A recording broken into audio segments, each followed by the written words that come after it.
Yeah, I was trying to do Spanish. Trying. You gonna play the intro, or are we just gonna hang out? No. It's trolling you. Yeah, we don't have anywhere to be. No one's in peril. We'll get there when we get there. Oh, humanity's dead. Don't worry, I got the flaming card.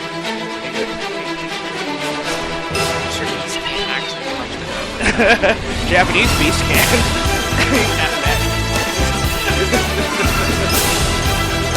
Oh, thank you. Yeah, right. The Chompcast. So why not feel like this is all about better than next week? Because look at those speed lines, that's why. Can you imagine seeing this intro, though, and then you get to the actual show, and as much as I love it, you're like, where does this animation come from? It's like, with the comic, where you have a really good cover artist, and the interior is like, I'm putting this back on the shelf. I have all the time and effort on this. That's a bigger red, right? Oh, yeah. Okay. In the flesh, in the carbonated armor. I see him every time I close my eyes. Welcome, ladies and gentlemen, straight out of Austin. It's Prometheus. This is Agamemnon. We're joined yet again by... The Novas. Yes, Kelly and Ace Nova are here joining us, and we're very excited. We're having a lot of fun, even before the show's begun. Always. But yeah, we're excited to have you guys back, so appreciate Well, you thanks for having joining us back. Yeah, Yeah. no problem. Yeah. Yeah, we pretty much consider you guys like the unofficial, I guess now will be the third and fourth person, because our third and fourth people are MIA. Oh. Should we consider a search party, or? Well, I guess we kind of know where they are. They're somewhere lost. They just don't want to hang out with you for a second. They're like, oh, we have to work. We have to be responsible adults. Yeah, we have to quote-unquote work. Yeah, exactly. They're probably just sitting in their pajamas eating ice cream. They're probably shaking their moneymakers for dollars. Yeah. That's legitimate. That's my side job. But no, we might actually have Fuzzy Slippers back next week, because we're actually going to be on Tuesday. So for those that are listening, it will not be next Monday, it will be next Tuesday. Cool. Tuesday. With Fuzzy Slippers. Yeah, hopefully. So we won't know for sure until tomorrow. Maybe. Yeah, possibly. Question mark. To be determined. That's so exciting.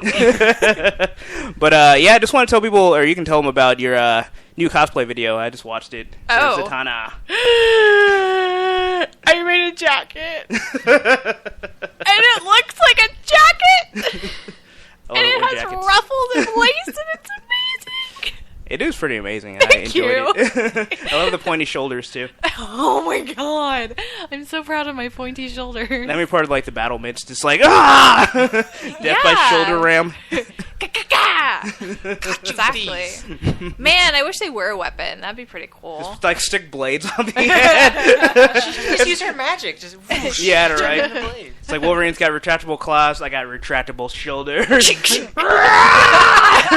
Seems slightly less. Y'all couldn't effective. see it, but he kind of did this like Hulk flexing, like. So they pop out. I have been drinking muscle milk, so in about 6 months you might see muscles. If not, wait If longer. not, you'll just have bladed shoulders. Yeah, if not, I'll just have a very high milk tolerance. or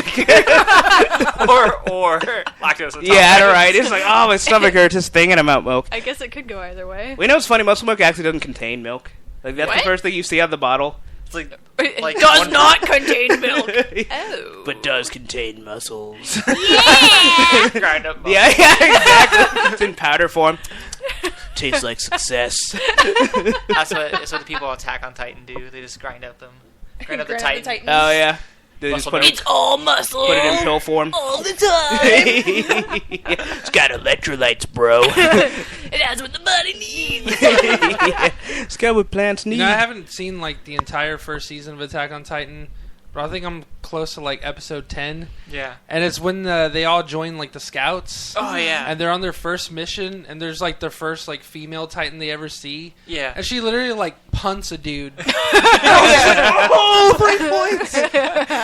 Man, when I was first watching Attack on Titan, I was like, man, attack on my ability to be happy ever again. Like, dead. I was like, can anyone kill these things? And then you finally see someone actually kill one. You're like, well, thank you. I thought all your training was completely pointless. Apparently, you're the only capable one on the force. There literally was like 2. Oh wow! Like out of like thousands, there was like two people who could actually kill one like 10-meter Titan. Like, well, there you go. Law of averages. I think you're doing Army wrong. This is a Russian tactic. Swarm, just swarm over them. Wait for their weapons to overheat. Yeah, basically. The Titans get so full they just have to stop. It's like the Zach Brannigan tactic. They had a preset kill limit, so I would swarm after swarms. But yeah, that also reminds me of, have you seen The Enemy at the Gates? No. It's like World War II film. Oh, yeah. And this is this one scene that I remember, and it's like the Germans are invading Russia, and like the commander is getting all these Russian troops ready. They're not even really troops. They're just random Russians he found on the street. And they only have enough weapons for every other person. So he's just turning to him. He's like, when he dies, take his gun. Oh. He's like, gee, thanks for the morale boost. Wow. Yeah. When he dies, not if exactly, he dies. when he dies. It Which really will be when shortly, he dies. comrade. That really happened. 2 Russians on that front. They basically were like, oh, we don't have enough guns for you, dude. So stand behind this guy. So when he gets mowed down, which is inevitable, pick up his gun and maybe get a shot off before the person behind you takes your gun and fires. Everybody gets a chance. Everyone gets a chance. Yeah, right. And Everyone if you gets to retreat, play the you game get of shot death. in the back. Yeah, exactly. That was the scene too, where they were just like, "Screw this! The Germans are killing us," and they're running back, and their own people are shooting at them. It's like, so you already showed that you have a lack of bullets, and you really had to kill your own people. Oh, when Russians. in Russia. Yeah, exactly. When Soviet Russia, ally shoots you. Those guys were probably from like the rest of the Soviet bloc anyway. Like, yeah, we don't care about those guys. They're not real Russia. Yeah, not from the real Russia. They're from the Ukraine or something. You must defend Stalingrad because it has his name. You know what? No, I don't want to do that. You know what? I'm going to go over to that Western Europe part. They seem like they're having a much better time. St. Petersburg, Yeah. Screw you guys. Going to France. I like history according to you guys. History could be a lot more interesting if you just had some funny accents. I know, right? Top of the morning to you. We should just completely just rewrite history. History as we see fit. Make that into a show. History as we see fit. Yeah. We can watch Hitalia. Yes! Oh my Right. god. Basta! Italia! I haven't seen it in a long time, so I Oh don't my really God, remember like- a whole lot. It's just I just remember how horrible it was for every country. For every involved. country. It was horribly It was racist. horrible. I Oh, felt wow. so bad And for Japan- Italy. I love Japan's depiction because obviously, it comes They're from perfect. Japan. They're perfect. And they're just like, Fantastic. oh. Which They is like, literally okay. had cherry blossoms floating around them. Is that not how Japan is? To be fair, I feel like if America made Oh, Hitalia yeah. first, it would be the exact same Oh, thing. I agree. I'm just saying, like, I just loved how flawless they were. Like, was America pretty might have at least fantastic. put like the loud, obnoxious version of us. Yeah. At least we put that in. But, Oh, like, yeah. Japan was like, we're perfect, and Italy is just a big screw up. And I'm like, they were. Come on. God, poor Italy. Give us a little bit of a break. Come on, we're Italy. We invented pizza. Come on. Tomato sauce! We just wanted the Roman Empire back. Yeah, no, right. Is that so wrong? What bad things did the Roman Empire ever do? Chip, chip, cheerio, Geneva is what Comic Bubble said. It's So- Governor. Governor? It's Governor. Not Not Geneva. Oh, governor. See, even with my glasses, Well, that's okay. It's technically a whole other language. Geneva, Governor. Governor. Geneva Convention, governor. Governor makes more sense than Geneva. I was like, Geneva's a weird one to throw in there, Yeah, but they do right. say it kind of funny, huh? They say everything funny. But anyway, well, speaking of the comic bubble, I don't know if you guys saw the season premiere of 24. Oh, I was gonna ask you, Yeah. how No, did I that go? Season 9. Oh, Yeah? man. Oh, man. Oh Okay. man, what happened? Okay, so first of all, whenever a show comes back from the dead, like Uh-huh. I've yet to see any where it's like Futurama would probably be the only one where I'm like, okay, this lives up to the originals. But usually it's like it's a show of its former self.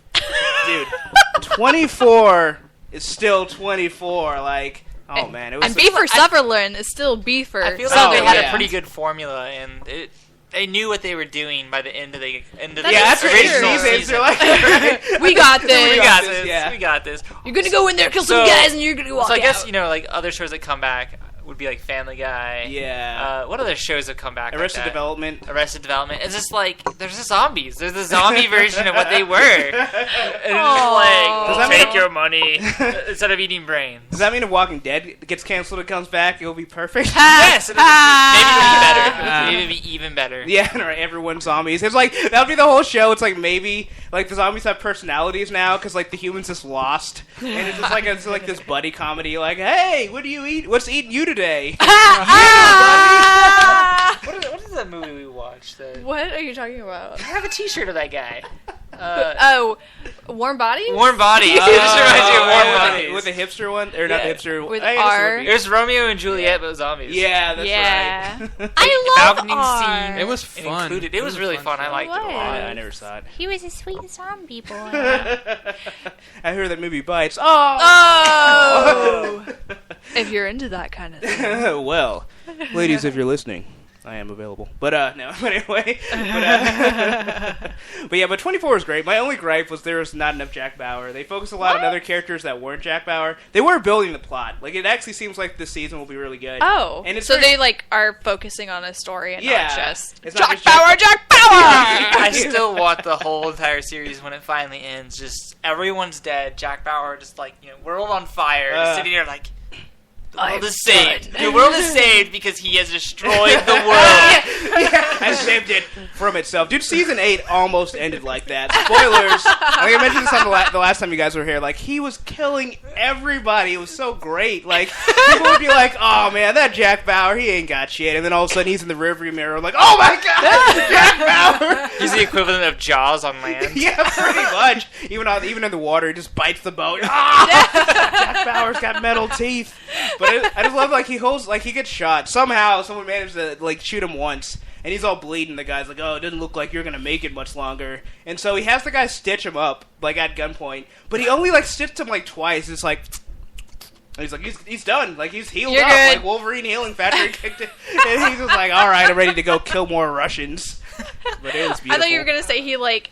kind of like flexed and like the bullet just popped out and falls on the floor and she's like, let's go. I don't think bullets ever get lodged in Bauer. I think they just go right through him every time. Yeah, just through and through. It's like the luckiest man on earth. Yeah. There's even a scene later where like he makes Chloe shoot him and he's like, this is the only way to do it. She shoots him. It's like, don't worry. He's like, as he's bleeding out, the bullet passed right through. It didn't hit any important organs. He knows this himself. Oh yeah, he's yeah. He knows. I know exactly where my spleen is. It wasn't hit. You know, he's been like stabbed and shot so many times. He probably does. He's like, oh, these are the only parts of my body I can still feel pain. So I think we're good. Yeah, right. I don't know if I could ever watch like 24. I can never really get into it. But I love hearing your account of it because like he seems more amazing. Right? Like, I don't think I could ever live up to like the image I have now, like this giant murder machine. Well, when 24 is like filtered through my head, it adds a lot more because it's just like everything that I love about it. Because it's like it's to me it's like X-Men the animated series, where it's like there's a lot of really silly things that happen in that cartoon, and 24 is the same way, especially the first 8 seasons, because it's like they have 24 episodes to fill. So they have to keep, like, adding more and more subplots, where it's like, they got the first set of terrorists, and now it's like, now there's another mole in TTU, and now these other terrorists that you didn't know were terrorists, and now these guys are in the... It's literally, like, the second half of the season is a whole nother season. You forget about the first few people because there's so much going on. They became insignificant. Literally, every character who's not Jack Bauer is a plot device, and they will live just long enough to say what they need to do, like... The other guy that I'm working for is whoever, and then he'll like get shot in the back of the head. Jack will be like, Jack will be like, don't worry, I'm going to take you to witness protection. And then, brain splatter. Jack Bauer's this stone face is wiping the blood off. So he never runs into the character who just keeps his mouth shut. Like, sometimes they do. Okay, see, the characters that do survive, like, he'll make a deal, like, alright, I'll give you full immunity for all your crimes, and they'll go scot-free, and like, oh, that guy was an asshole, he let him go. 2 seasons later, they're back, and then it's like, they usually don't live after that. Okay. Unlike Burn Notice, where, like, He refuses. He's like Batman. Like he refuses to kill people unless he absolutely positively has to. And so these bad guys keep showing up. He's like, kill him this time! Kill him this time, please! Just let Fiona shoot him in the face, and we'll call it good. Fiona's just made out of C4. That's just... She breaks out a piece of herself and blows up. Nice. She's like one of the putty guys from Power Rangers. Oh, yeah. C4 putty, man. Her life is directed by Michael Bay. Explosions everywhere. Seriously, I don't think there's an episode like lacking an explosion. No. They're like Mythbusters. Or her walking away from one. Yes. Yeah, right. Slow motion. Louis said... with her hair flowing. Yeah, right. Oh, when I grow up, I want to have hair like Fiona. Don't we all? Louis says, who wants to take bets on how many damn it's Jack will give this season? So, like, since they're on Fox, they can't really cuss. So everyone just says, damn it. Damn it! And I geeked out at the first damn it of the episode. It was like a good, 20 minutes in. I was like, someone hasn't said damn it yet. And then all of a sudden, damn it. I'm like, yeah! Oh, that's adorable. It's just become like a thing now. It's like all around America, 3 million viewers just took a chug. Pretty much. Louis said, me too, Prometheus. But it's great. So yeah, if you guys don't watch 24, I would highly recommend it. It's like, it's not the greatest show, but it's the greatest show. Just think. It's greatly entertaining. Yeah, it really is. And it means, like, the flaws of 24 only make it better. Aww. Like, whenever it's just like, alright, how many more twists are you going to throw in this show? And then they'll throw in another twist, and it's just like... Damn it. Yeah, damn it! I can't keep up with all these twists. But it's pretty amazing. So, yeah, so here's a topic we didn't get to last week. Oh. And I thought it was pretty funny. And the Novus had commented, I had my avatar, and it's a dude with a monocle. So I have this affinity for monocles, and then I saw this this You're article. not the only one. Yeah, that's exactly what I found out. I'm not the only one. It's not just me and Mr. Peanut. And and banksters that are robbing people, but banksters. Yeah, like with money bags. Yeah, I gotcha. So apparently, it's become like a trend in England, and Isn't that where it originated?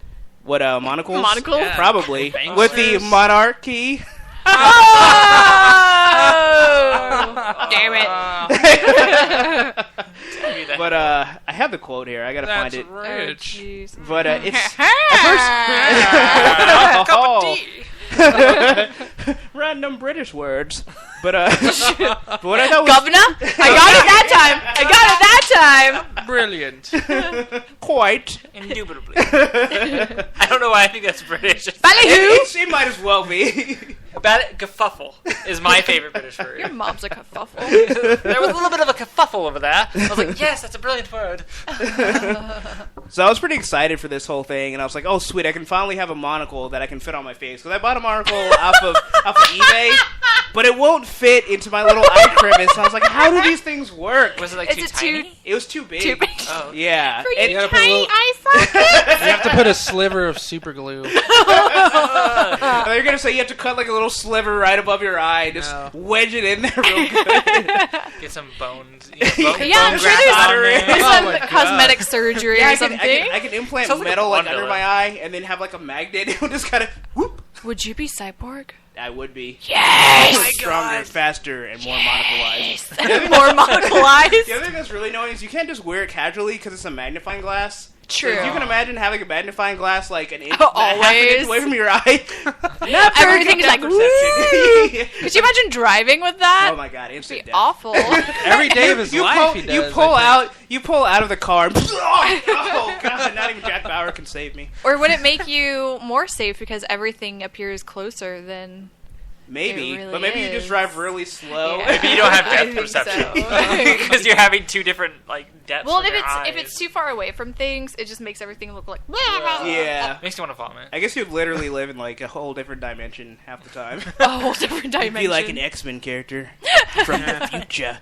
But I was reading it, and I was like, first I was excited. I'm like, oh, sweet, I can order a monocle, I can wear it, it's going to be Yeah. awesome, I can be my avatar. And like this is the way they described it. Is just like, jeez, what? So it says, Martin Raymond, a British trend forecaster, credits the rise of what he calls "quote unquote" the new gents, a hipster subspecies who have been adding monocles to their bespoke tweed and distressed boot outfits. I don't even know what the hell that means, and it makes me like so angry. Whoa! They might as well be. Okay, you should Google those terms. Hipsters and punks and nerds. Are we different species now? Apparently, hipsters are. Hipsters are ruining the monocle for you. I guess exactly. Yeah. See, I wear the monocle unironically. I wear it because I legit think it looks cool and hilarious. They're like, oh, wouldn't it be so funny to wear a monocle? When I do it, yeah. If you guys do it, you're a subspecies now. So, I mean, had you found a monocle that fit your little eye socket, you would have been in it before the hipsters would. You would have been the original hipster wearing the monocle. Technically, I already did. I just didn't wear it often. I do have a profile picture, so I can't say that I had I had the monocle before it was cool. So, how do you wear a monocle with your glasses? Well, I'll just have to choose. I'd have to wear contacts. Or I could, maybe that'd be the new trend, glasses on top of monocle. So you get extra hip. It's lensception. Or maybe you just like you get even more ironic and you just solder two monocles together and they actually just become glasses. I was gonna say, but really terrible glasses because you can't see anything, which makes them even more ironic because it defeats the entire purpose. Then I think they would be like opera glasses. That's just like cool, looking like a dickhead, like circle, like yeah. Well, that's when you have bespoke tweed and distressed boot What outfits. is it? Okay, I don't know. Like, I didn't even want to Google it because it makes me so angry. It's like, what is Google that? B? They're bespoke tweed. Like B, like Bumblebee, or B as in the letter B? The letter B. Well, B-E, tweed. As in to be or not to be a hipster. Tweed. Tweed. Luis got my back. Says monocles are awesome. And who else is them all going back to 24? Tweed. I'm getting a lot of I got hot smoked references. Weed. Yeah. Rolling papers. Okay. Oh no! It's B-E. B-E. Hold on. Wait, where's the rest of it? What's the? It's B-E. It's B-E and then spoke. It's one word. Bespoke. Bespoke. Smoke or spoke? Spoke. Bespoke. Like I spoke too soon about bespoke. Oh, it's a tweed. Yeah. It's a type of. It's a. It's a jacket. I hate it even more now. That's like you can't just call it a freaking jacket. It's look. No, because it's a certain type of jacket. It's a gentleman's jacket. If I were the Hulk, I would be like Red Hulk level now. Just smash everything. Well, just come back, destroy the world. What was the other term they used? What was it? It was distressed boot outfits. I do know what that means, though. That's like when it's like pre-faded or whatever. Like the distressed look. Which I don't know why they call it that. There's nothing distressing about it. Distressed jeans. Why don't you just get the original and then make them distress yourself, wear them. It's funny because I don't know if it was like your high school was like this, but when the whole like frayed bill thing became a thing, and it used to just be because people wore their fish hook. Yeah. Okay. Well, I'll get to that. But it used to just be people their caps got like that because they wore them so often. Like I love this hat. But people would buy a hat and then wear it immediately. Or trucker hats. Yeah. Yeah. Trucker hats are a little bit more popular in Cedar Park. They're more annoying because. I hated it. And then they would wear them this way, and I just want smack it till it spins around. It's like normal. There's a kid on my tennis team that wore it like that, and I just wanted to punch him in the face every day. I was like, kill you. Why are you wearing a hat? Why are you wearing a hat? The whole purpose of a hat is to protect you from the sun. And you did this. You're blind and you're getting your forehead sunburned. You moron. You're really angry about this. He's like, hey, but I look cool. No, you don't. Yeah, for a minute there, I thought he was going to channel Boston or something. You freaking guy, what's the problem, huh? You garbage. You garbage. Your hat. Don't come to Boston with your hat like that. You'll get departed. But I just want to say shout outs to people in the chat. Obviously we got Luis, Blood Ocean 07. We have I don't think he was here before. We have a Nathan Dayspring. Has he been here before? Hey Nathan! And we know him. Figueroa. He's a cool guy. Hey cool guy. Hey cool guy. I guess everybody else is too. He might have been here. The rest of you not as cool guys. He's in the Weird Girls chat usually, right? Yeah, that's where I know the name. Yeah. I'm not sure if he was here last time. I know. No, it's another one of your friends. Casey. Yeah, Casey was here. Yeah, coaching me on being a voice actor. Which I need to pursue. Voice actor. She told me what kebabs are. Okay, so apparently our kebabs are different than the ones in the UK. And it always confuses me because I try to figure this. I watch a lot of British television, so they talk about kebabs, and I'm like, what the fuck is a kebab? And so I have to look it up, and sometimes you'll see, like, a sandwich will come up, and I'm like, Casey, the fuck are you eating? And she's like, well, what are you talking about? And so I sent kebabs, her, yeah. So it's I sent like her. gyros Well, no, that's not it. No, sir. Right. So I sent her a picture of what we think of, like, with a skewer. Yeah. Like you put like veggies and meat and stuff on a skewer, right? That's what we consider kebabs. Yeah. Well, kebab is like a sandwich, kind of. Yeah. Like if.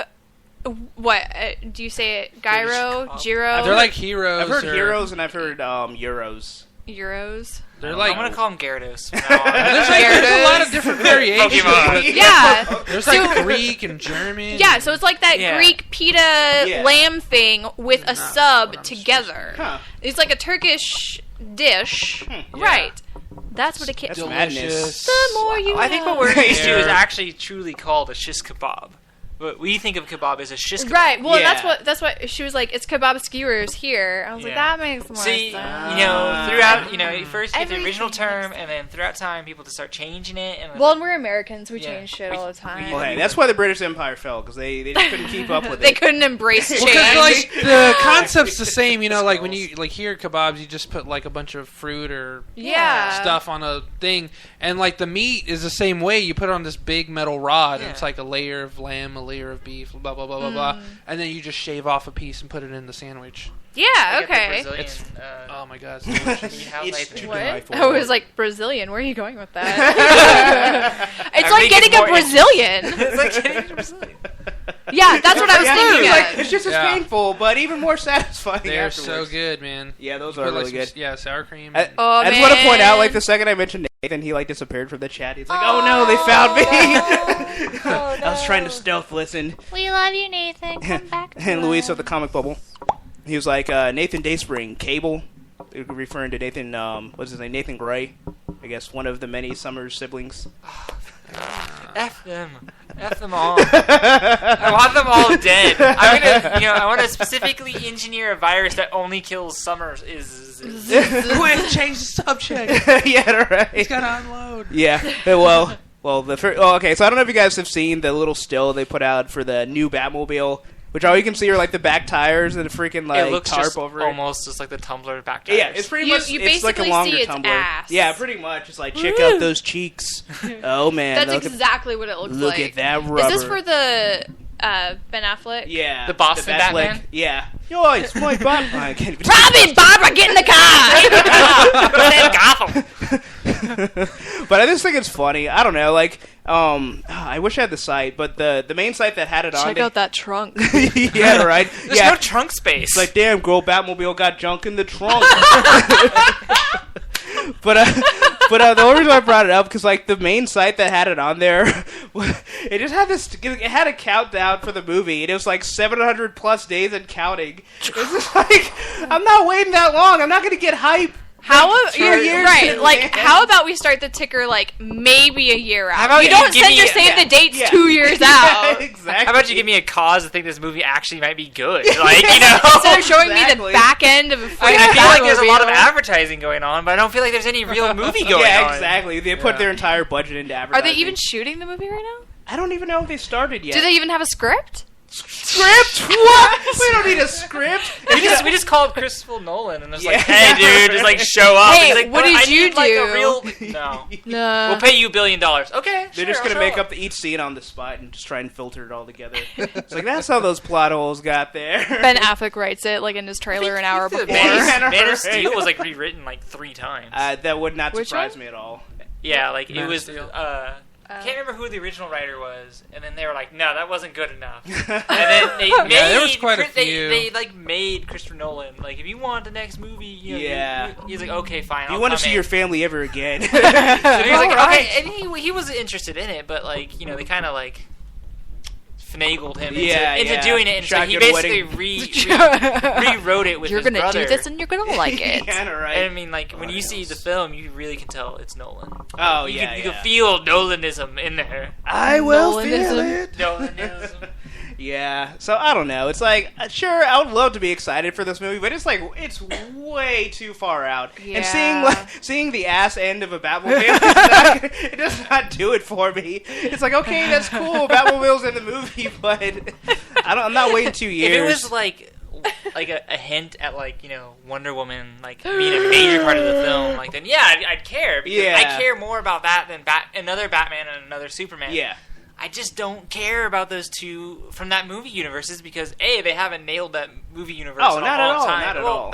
Christopher Nolan's Batman was good, but that was so self-contained you can't continue on with it.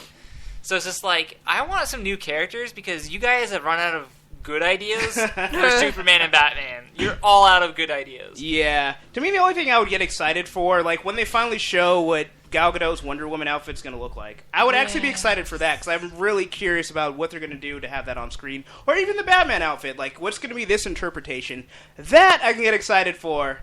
Again, the ass end of the Batmobile is not... It doesn't do you for you? Almost like the Tumblr from Christopher Nolan. Not that exciting. They just put a tarp over it. It's totally troll the internet 2 years in advance. Oh, man. So, I don't know. But I thought it was funny how you mentioned, they've run out of ideas, but they've announced that they're going to have 9 more DC films. So 9? Yeah. 9. Wonder Woman better be part of those 9. I think they should have started the world with Wonder Woman. That would have been good. That man. Because it would have changed. Dude. It's what Marvel did with their universe. They picked a character that not a whole lot of people knew. Yeah. And they were like, here he is. He's freaking awesome. Love him. And everyone did. And that's what you need to do. You need to take someone maybe someone doesn't know, bring him out there, and just make a kick-ass movie out of it. Oh, yeah. 9? According to Luis, Wonder Woman is not part of the 9. Oh. Okay, then why are you doing 9? I'm not going to go see any of your movies. Are 7 of them going to be Batman? To do female characters. They're just going to do 8 Batmans and 1 Superman. But it's so... Try again in Green Lantern. yeah. Ryan Reynolds again. Should have been Nathan Fillion. Oh, yeah, that would have been epic. At least he dodged that bullet. It's just like, hey, guys, I'm in the movies you guys always wanted. And then he made that, and then everyone just cried themselves to sleep forever. People still love him. Oh, yeah. They would still love him, but they would just be really sad for him. Yeah. Oh, come on. Don't do Fillion like that. There'd be a riots in the streets. Ooh, Casey just signed on. Hey, Casey! Hey, Casey, we're just talking about you. I was telling them about kebabs and what the frackin' hell those are. Yeah. We are all enlightened now. Yes, exactly. We know so much more. We've been cultured. But it's just funny. But yeah, AC, that was a really good point where it's Marvel did it so right. And I was reading this article where they were talking about they were actually kind of glad that the Marvel Cinematic Universe didn't have X-Men and Spider-Man because it enabled them to use more of the second tier characters. That's true. And it's DC is the complete opposite. They're like, we want a shared universe. Let's put our most popular character right in there for no reason. It's just Superman didn't even get a sequel. He didn't even get a proper sequel before Batman's see my box office draw, it's just swoop down in there. How crazy would it have been if they were we're doing Blue Beetle? And everyone's who that the hell is Blue awesome. Beetle? Oh, man! Jaime would be so awesome! They probably wouldn't do Jaime and Blue Beetle, but I do. Shut your face! I don't even... Shut up. I don't even... Just stop talking to me. I'd be down for a Blue Beetle movie if they combined them with Booster. Yeah. And then had it to where, the... Oh, man, I hate even talking about it. The whole finale, with Ted's end and everything, and then bring in Jaime, Yeah. So, I know. Bummer. Oh, damn it. I'm downer all around. Yeah, right. I have Wally Fields. BB. They have BB. Blue Beetle Fields. Booster and Blue Gold are the best combination ever, especially when they're trolling Batman. Yeah. That's I always imagine them in the Watchtower, and Batman's working on a computer, and they're like, let's pants Batman. That's what they would do. You grab the utility belt, I grab the pants. And they did it, and then he has another utility belt. Dude, that would be perfect. See, that's what DC needs. Have they actually done that, as their first, this is our cinematic universe, and then later in bring in Batman, or even him, as a small cameo, and all they do is troll him, and he's just, a very small part of the movie, but it's oh, man, these guys are so awesome, they control Batman. Yeah. It's just, it would raise their status, so much more. I know. Instead of, Ooh, Blue Beetle and Secret Scarab? Scarlet Scarab? Scarlet Scarab? Ooh. I can't read the screen. Scarlet Too Scare. far away from I don't me. remember the Scarlet Scare. Geneva or Govna? Scarlet or Secret? Geneva? Casey said Secret Johansson. I would still take her. I love Secret Johansson. Don't we all? But Casey was saying sorry she was late. She lost track of time watching WWE Raw live, and all I could think was, hilarious. you know something, brother. Do you smell what PTWR is cooking? That was awesome. You smell la la la la la la la. That's all I remember from like my days of watch. I only watched like The Rock and like Stone Cold Steve Austin, and like that was the only two people. And the Undertaker. Those are like my three people like I cared two craps about. That's all you need, especially back then. It was all about The Rock, people's eyebrow, people's elbow. I still love him. I still love his crappy movies he makes. Oh yeah, I still love him. He's gotten better, I think. I think he's a good actor. He's one of those actors where it's like he fits certain roles perfectly well. You know? I love his Okay. comedies. How do we feel about The Rock being Hercules? You know, I was excited, but then I saw the stills. It looks pretty. It looks pretty pretty terrible. bad. So, yeah. I felt the same way. I was like, yes! Another Hercules movie? I felt Yeah, like there was they another just one. did one. They just did one. They're doing another one. The Legend of Hercules? Yeah. That one went straight to DVD. That one went straight to the Yeah, like I was looking at a straight commercial. to the dumpster. I was looking at a commercial today, and I was like, I thought this movie just hit the theaters not that long ago. It's like The Legend of Hercules, and then I went to Redbox later in the afternoon, like, oh, there it is. You're like, yeah. I'm not gonna get it. Shazam. Yeah, but yeah, I was super excited because I was just like, oh man, like The Rock seems like he could be a really badass Hercules, you know? And For sure. And they really wanted to have. Oh, wow. He gives a very Greek feel to it. Yeah, I mean, he's just huge. Like, it would just be perfect. I was like, okay, that'd be awesome. Then then they released a few stills. I'm like, my excitement level was just. I was kind of hoping they would turn back to the like the classic muscles and sandals. I kind of like those. I love With those. the tiny skirts. Yes, they're so horribly awesome.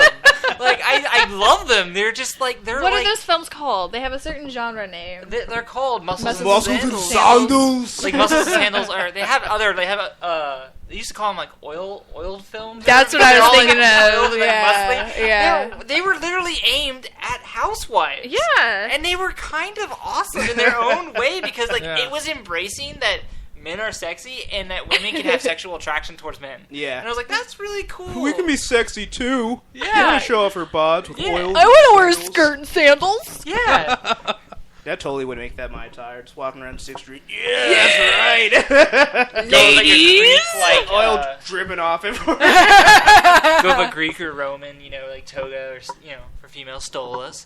Walking downtown and they're like, a man wouldn't wear a stola necessarily. for Hey, female if that's his stolas. life choice. We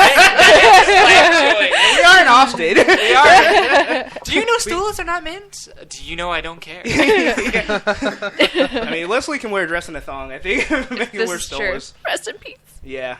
R.I.P. I'll pour out a thong for him. Pour out a thong. So every time I watch a Hercules movies that Hollywood has done, they're like, we're going to go through his origins. I'm like, so he's going to murder his wife and children? And they're like, nope. Oh, that's his origin.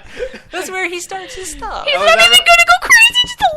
So you're saying the TV show wasn't accurate? It wasn't Hera with fireballs, and he was sad for like 2 seconds, and then Yolis was like, "Hey, let's go to Avengers." Like, sweet. They called them Greek tragedies for a reason. Yeah. Like, everything in Greece starts with like some horrible event, some maiden being kidnapped from some field, or even goddesses being kidnapped from some field. Yeah. It's always something awful. Or a goddess being a jealous bitch. Yeah. Hera makes no sense. Like, she's just crazy jealous of Zeus, but like she does nothing to actually stop Zeus. Yeah. She never's like, hey Zeus, you should like hang out Hey, with me. Zeus. Vengeance. My name's not Hey Zeus. You were saying hey Zeus. That is still like my favorite like part of that movie. Oh, It's yeah. just like him explaining that his name's not Jesus. Nice.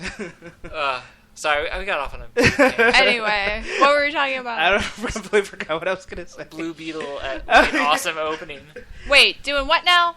Wait, By the way, Shazam, Metal One of my Man, favorites. 100 Bullets, and Fables are 4 confirmed in the 9 Oh wow. development from WB. So- Okay, I'm actually kind of excited for that. I love Captain Marvel or Shazam.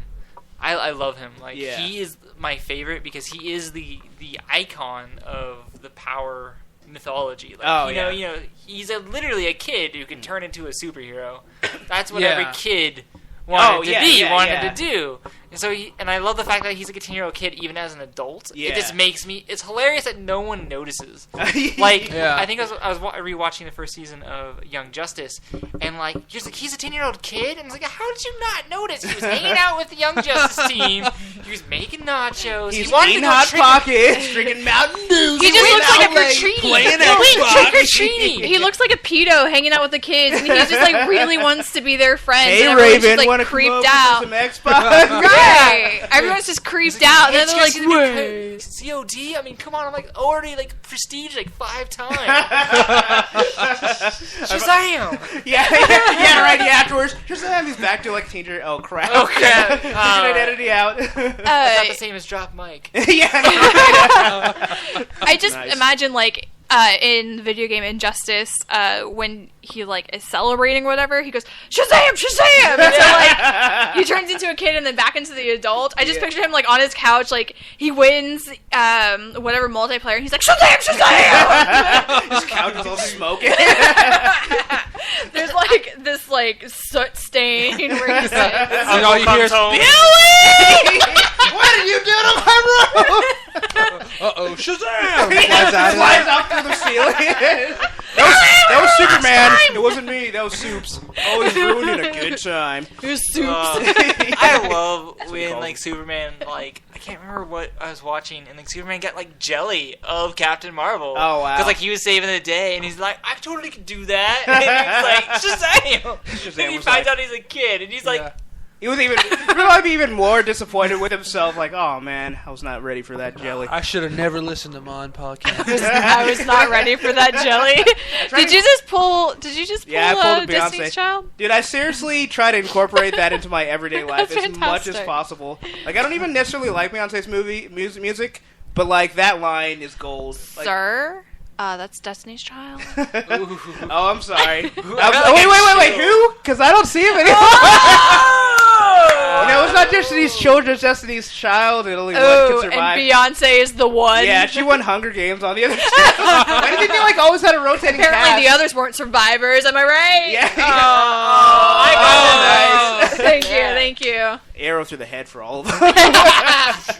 I don't remember what I was going to say Hercules-wise. So basically, God of War just ripped off the mythology of Hercules, like where he kills his wife and child. Yep. But they even have Hercules in the game, so did they ever have... The difference was, like, Hercules the wife got tricked into destroying Hercules, so she, like, coated his wedding vest with, what was it? It was, like, fire blood or something, so he was like burned, and he couldn't figure out until like he ended up killing himself. He was driven crazy because Hera gave her the poison and convinced her to do it. Yeah. And then he kills his wife and children, and then Hera comes on and is like, you have to pay repentance for your crime. Like, here are the 12 laborers. That's what it was. That's what made me excited for the Rock one, because like, oh, they're actually gonna have the 12 laborers in there. They're actually gonna go hardcore with this, and he even had like a lion head. Yeah. Like, that's so awesome. Like, I don't believe in killing lions, but if you're gonna kill a lion, if you do it with a sword, with your bare hands, and you wear it, you deserve to. He didn't even do it with a sword.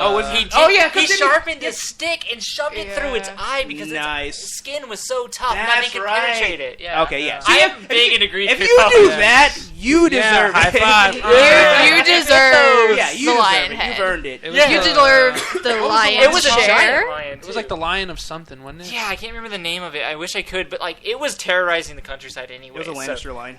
The list. It's like it was still gold on the inside. Yeah, right. So Hercules got all popular. That's how he's able to launch movies and TV shows. Just franchise himself afterwards. Nemean lion. Nemean, yes. The Nemean lion. Oh man, I used to like. My friend's band's named Nemean. Nemean? Really? Yeah. That's an interesting name. Now I know what the name comes from. But so just randomly, I want to read Cassie's. Okay, Casey or Cassie? Casey. Okay, Casey. I'm gonna get it right for the rest of the podcast. So Casey said, "It's like Casey Affleck." Casey Jones. Huh? Oh, there you go. Now you are speaking my language. She's saying she's all about the divas, that she needs to check out her competition for the future. So I don't know what that means. She's going to become a pro wrestler. Just chair shots to everyone. Chair shots. We just answered the door. Hello!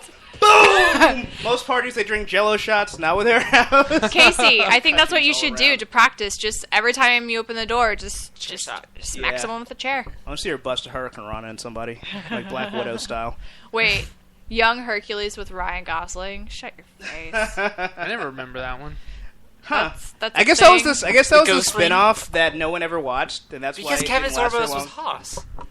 His was what? His was Boss. Oh yeah, it was. Like the best. Like, is it with Ryan Gosling before he was Ryan Gosling? It wasn't mythologically accurate, but nothing is. So it totally was. What do you mean? Oh wow! Oh my god! Oh my! Wow! Is that? Agamemnon just pulled up Back to the Future. It looks like it's going to be an S&M gay porn thing. It definitely does. A little bit, yeah. He's like, hey, Yolis, you want to see the strength it has like of the romance novellas. Look at that face. He's already working on his role for The Notebook. Wow. The swoosh of hair just exactly. So I don't know if you guys have seen Drive. Yes. Wait. God. Silence. 30 minutes later, silence. Oh, wait, hold on. Let me start the car. The movie has nothing to do with driving. Oh, yeah, not at all. But I love that movie because its build-up. It was so slow. And then it just gets insanely violent within like 2 seconds. And it's like, oh my god, the last half of the movie is just death. It was, because I was, like, sitting there watching this movie, and I'm thinking, like, his character seems like this weird, like, sociopath, or, like, he just seems off somehow. He seems almost like something's wrong with him. Yeah, and I'm watching him like, okay, this is okay. It's holding my interest for the most part. And then I think he goes to the strip club, and, like, he threatens some dude, and I'm like, all right, you got my interest even more. Yeah. And then all of a sudden, like, I think it's, like, some guy who's supposed to be from his past or whatever, and he's like, hey, man, I need you to drive for me. And he's like, if you don't get away from me, I will, like, split your skull. And it's like, okay, this is getting more of my attention. That escalated quickly. Yeah, and then all of a sudden, he just beats the hell out of some dude in an elevator. Yeah. And then that's the first scene is the elevator, and then later on he goes off to these other guys because he likes this one chick. Yeah. And like with like a just a normal hammer just wrecks a whole group of mobsters. Yeah. It was epic. It was violent in the best way possible. Yeah, the build-up was excellent because it's literally like it's losing your attention, and then it's like, oh, okay. Dude, Match Point. Have you seen that movie? Nah. With ScarJo? Oh, you do not. You have my attention. You don't Go see on. where it's going. So boring and awful. And then, like, the last, what do you say, like 20, 30 minutes? 20, 30 minutes. It goes in like, a direction all of a sudden, you never imagined. He's killed people. Oh, what? It's like a romantic movie, like romantic drama. Yeah, I was like, where's almost this romantic going? drama tragedy. And then, like, he shoots her, and you're like, what? This is not and how then he's like, you've been dumped. Well, and then he's like, guess we gotta get rid of the body. Yeah, and like it gets like really intense because you're just, like, and it's really like dramatic music. It's really well done. It's just very unexpected. Yeah, I would never watch it again, to be honest. I don't think I could watch it again, but because I know the ending. Like you can't sit through that long. Oh and know the ending and be like, I can watch it again, but I can watch Drive again because the last like third of the movie is just pure fun violence. Oh yeah. I don't need any weapons. I got them right here. Oh yeah. Casey said she's been sparing anyone who comes through her door, but she'll go to the extreme and use a chair. Jesus. I like this girl. She's gonna make it. Yeah, you're gonna be someone in show business. Whether it's in the ring or on the stage, girl. You need your monocle for that. Yeah. You got spunk, kid. You got spunk. I appreciate that. Yeah. So this is a topic that I thought was really funny. So like 2 podcasts ago we were gonna mention it, but it was like it wasn't really a thing yet. But okay. But apparently in Japan they were like quote unquote fat shaming Godzilla. Yeah. And they were like, Godzilla, you so fat when you sit around the house. You sit around the house. I think they said were you working on that all day? Pizza and cola. They got like you got fat with your pizza and cola, and then they showed like a graph of like the original Godzilla. Yeah, it's the biggest one yet. And then like the newest one, and they're just like, yeah, it did get a little fat. It's like he ate all the other Godzillas. Yeah. He ate all the other Godzillas and the other like movie like Mothra. Wait, okay. And all the other guys. So is he just wide? No, or is he tall? he's taller and he's fatter. Because the thing is like, there you go. there you go. They had an even better chart that had him like. phased out. But the thing I think is funny is I don't think he's fat. I think it's like a translation thing because he seems like he's proportionate for his size. You know, right? But I feel like with looks like it's just more possible to do. Took an upscale there. Yeah. Well, plus we're America. We're getting it right. We're gonna make the biggest Godzilla ever. So I don't know. Yes. I think Godzilla looks awesome. I think it should be like friggin' gigantic. Okay. See, my problem with after seeing Pacific Rim is that during the whole movie, if I ever watched this Godzilla, I just want like a Jaeger. Yeah. Just punch it in the face. Cherno Alpha comes out of the sea. It's like, you're like, yeah, and it's like walk back into the sea. Like, they should have a crossover. That'd be awesome. Oh, they should. With Cherno I Alpha. love Pacific Rim. I thought it was the best modern homage to monster versus robot movies ever. Yeah. Was it this one? For me, like Ron Perlman was like what I loved about it. It had more like I don't know, like it had the other like creatures too added on to it. I don't know. So that one makes him look real fat. Is that the game? It kind of does. It looks like a Pacific Rim thing. But anyway, yeah, so the names that they called it, so basically these were some lines. Oh, my God. It's like, they're annoyed with how fat the monster appears in the American trailer. This is they had supersized it. They also called it Calorie Monster, Godzilla Deluxe. One of the comments that says, "He's so fat, I laughed." So, Godzilla star Ken Watanabe and Garth Evans and some other dudes. But so they responded to the Fatzilla hoopla. It wasn't hoopla. I didn't have an L. Hubbub. Yeah. Thanks, Kelly. Hey, Hubbub. You just gotta think of Wolverine. Yeah. You'd say hubbub. Hey, Bub. But I like that you do the Wolverine fist when you do that. That's the way to do it. But Edward says, I think people in Japan said this. Let's pretend that it's the whole world for a moment. I think it's comments like this that give giant monsters an image complex, adding that this is what makes them angry in the first place. It's like, we think our Godzilla is just right. We're not asking him to go on a diet, even for the red carpet. He's getting some good exercise. And what's how we concluded, closing the door. Close the door and the monster needs to turn down. So yeah, so I guess they put him on the Godzilla treadmill. So so people just, before you judge a monster by its size, you realize that this monster has feelings. This monster has compassion and a heart, and just because it murders indiscriminately does not give you the right to call it fat. Maybe he was hibernating, okay? And now he's back, and he's like, I'm gonna wreck shit! Or is it a she this time, like in that awful awful movie? It was hatching eggs and stuff. Maybe it's pregnant! Maybe it is a she, and it's pregnant. It's just like it's coming up to give Lay off! Now you're gonna feel like a huge ass! Yeah, exactly. When you see the movie, you're like, oh, she's not fat, she's pregnant! I have a note on that. It's just gonna be like the American version. That's what it was. Like she was laying eggs in the Madison Square Garden. Oh, they come out and they're like baby or something. Live in Madison Square Garden. Oh God, it's hating me. Yeah, right. Live. Oh God. It's not time. But I was gonna say, like, I always feel awkward, like whenever, like, I was doing physical therapy at one point, and my physical therapist, like, she was looking like she had gained a little weight, and I couldn't tell if she was pregnant or not. And I wanted to ask because I was just like, oh hey, I didn't want to ask. Like, so rude. You did not ask. Yeah, I didn't ask. Okay, because I wasn't like my first reaction was gonna say like, oh, how far along are you? I wanted to say, but if she wasn't pregnant, I was like, I'm not gonna take that chance. So I was like, did you open it with anything new in your life? Oh, I didn't even ask at all. I kept all comments to myself. Turns out she was pregnant. Oh, okay. Yeah. See, I started working where I am now, and I thought this lady was just a bigger lady, and then like I was like, she carries her weight strangely, and then someone was like, yeah, she's pregnant. I was like, I've been working here for 3 months and I had no idea. She's midway through her second trimester. Right. But I love the idea of Godzilla being preggers. That's so awesome. But Anonymous has joined us, so I want to say shout outs to Anonymous. Yeah, apparently I guess he's in England and he moved back to London, so now he's back listening regularly. Hey. So we're gonna have him on at some point. Your period doesn't make you fat, Anonymous. Yeah. Just makes you She might be bloated, but it doesn't make you fat. Oh man, could you imagine though? Guys, I gained a little weight, I'm on my period. Everything's gonna be fine in a week. I'm gonna lose like 10 pounds. It's gonna be awesome. It's no-ish. Best excuse ever. I think I'm putting that in the bank. I think most men wouldn't even know that's not a thing. Yeah, not at all. They'd be like, oh, really? Oh, okay. Whenever we hear like period, we're like, It's like, nah, you guys. Oh man. So still, I always have a comment for that, but like, it's kind of on the edge. I'm just gonna go. Oh, are you gonna get in trouble? I won't get in trouble, but I'll just go ahead and say it. So, so it was just so weird because I was at work and one of my coworkers. Okay, so I was working with these two girls. One of them's dating one of my other coworkers. Oh, and so is that awkward?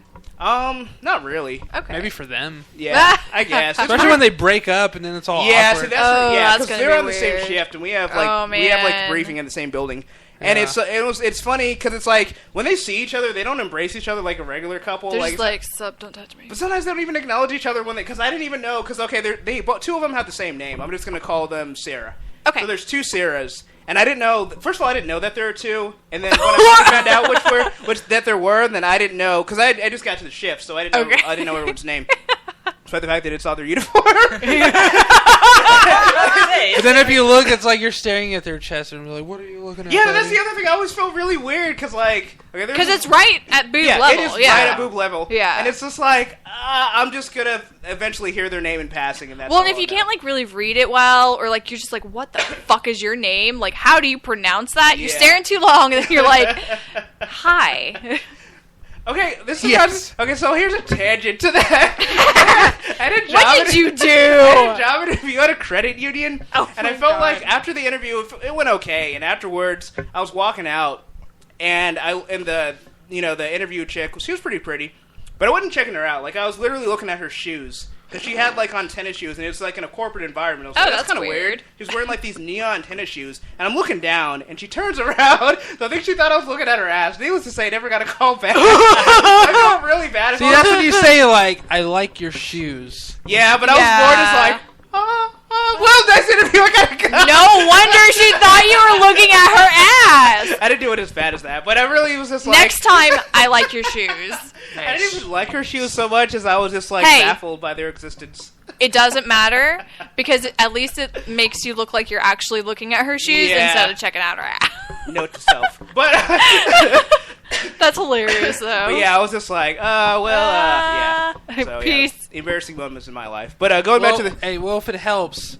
You know I'm very particular in the pen that I use. Oh, God. I don't even know where this is going, but the setup is great. I use a very specific pen, and they're like the Pilot Fine 0.5 millimeter, whatever. Anyways, that's very specific. I got called into court one day to testify to help give an inmate more time, but the defense the prosecutors were idiots, and I wasn't even like the main dude on the report. So they were calling... Anyways.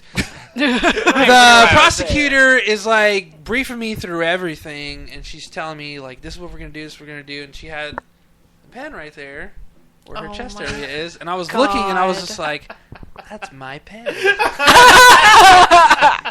And as I looked back up, she was already staring at me, and I was like... And I just put my pen out, I was like, hey, we're pen buddies. You know what you should have done? You should have said, let's be pen pals. I'm so proud of you. Well, see, I'm not that, like, I'm away with words when I write them down. But I was just like, we're pen buddies. And she was like, oh, hey. She's like, maybe that's why she never took any of your testimonies. Hearsay. Yeah, hearsay. She was probably just like, he's a little special. Yeah, right. Let's not take anything he says seriously. He thinks we're pen buddies. Yeah, right. But really, I hate this pen. I hate all forms of penmanship. All writing utensils. She just kind of smiled. She was just like, oh, yeah. Get the fuck out of here. Yeah, right. Let's remove this. That was really smooth, though. Yeah. I'm pretty proud of you. Yeah, that was pretty good. It was a lot better than by Dare the Headline. Yeah. See you later, then. It's just one of the many perks where my hyper-paranoia comes in. So I'll sit there and I was like, I know what she's going to think when she sees this. That's not what it is. And hey, what's up, buddy? I like that even before you look back up, you're just like, what am I going to tell her? Yeah, processing. like, all right, I can look her in the eye now. We got this. Because at that point, it's just me staring through her. I like thinking about what I'm going to say, and then it's just like, now it just looks like I'm ogling, you know? Don't stare too long. Yeah. What if you were ogling, but also looking at the pen? It's like, well... He's ogling the pen? Yeah, right? Oh, my God. You know, like, if he was like a pen collector... That's the most beautiful pen I've ever seen. Like, that's a rare one. They only made 10 of those in 1967. I must have your pen. What number's on it? Yeah. She pulls it out. Number 1, sir. Yeah. It's impossible. Did you just scratch on your eyebrow? That's what we call the eyebrow attack. It's an inside joke. Have you ever watched Dragon Ball Z? Whenever the characters are like freaked out, we dubbed it the eyebrow attack because their eyebrows are like. It's like any anime, really, where they're like, they're bouncing up and down. So we're like, no human does that. Like, yeah, exactly. So whenever, okay, whatever, Kelly. So we dubbed it the eyebrow attack. And since I can't actually move my eyebrows like that, I just do it with my hands. I like how they go into shock whenever something like shocking happens. Yeah, like, right. Dude, I want to make like a live action show like an anime, and they'll just do that to like everything. It's just like, what happened? I forgot to preheat the oven. We're pen buddies. leveled up. Friendship leveled up. Yeah, I know, right? Achievement. It's over 9,000. 9,000 pens were made that year. I love how like no matter what power level it is, they still like. The same amount of destruction happened when they leveled up. Oh, yeah. The best part about that, okay, so in the Frieza saga, when Goku turned Super Saiyan for the first time, they could feel his power level on other planets, right? Yeah. So at this point, he's like so insanely powerful that, you know, other galaxies are like, damn, this dude's powerful. I don't even know who he is. What's the shockwave? Yeah, but it's like, okay, so since then, people have become immensely more powerful.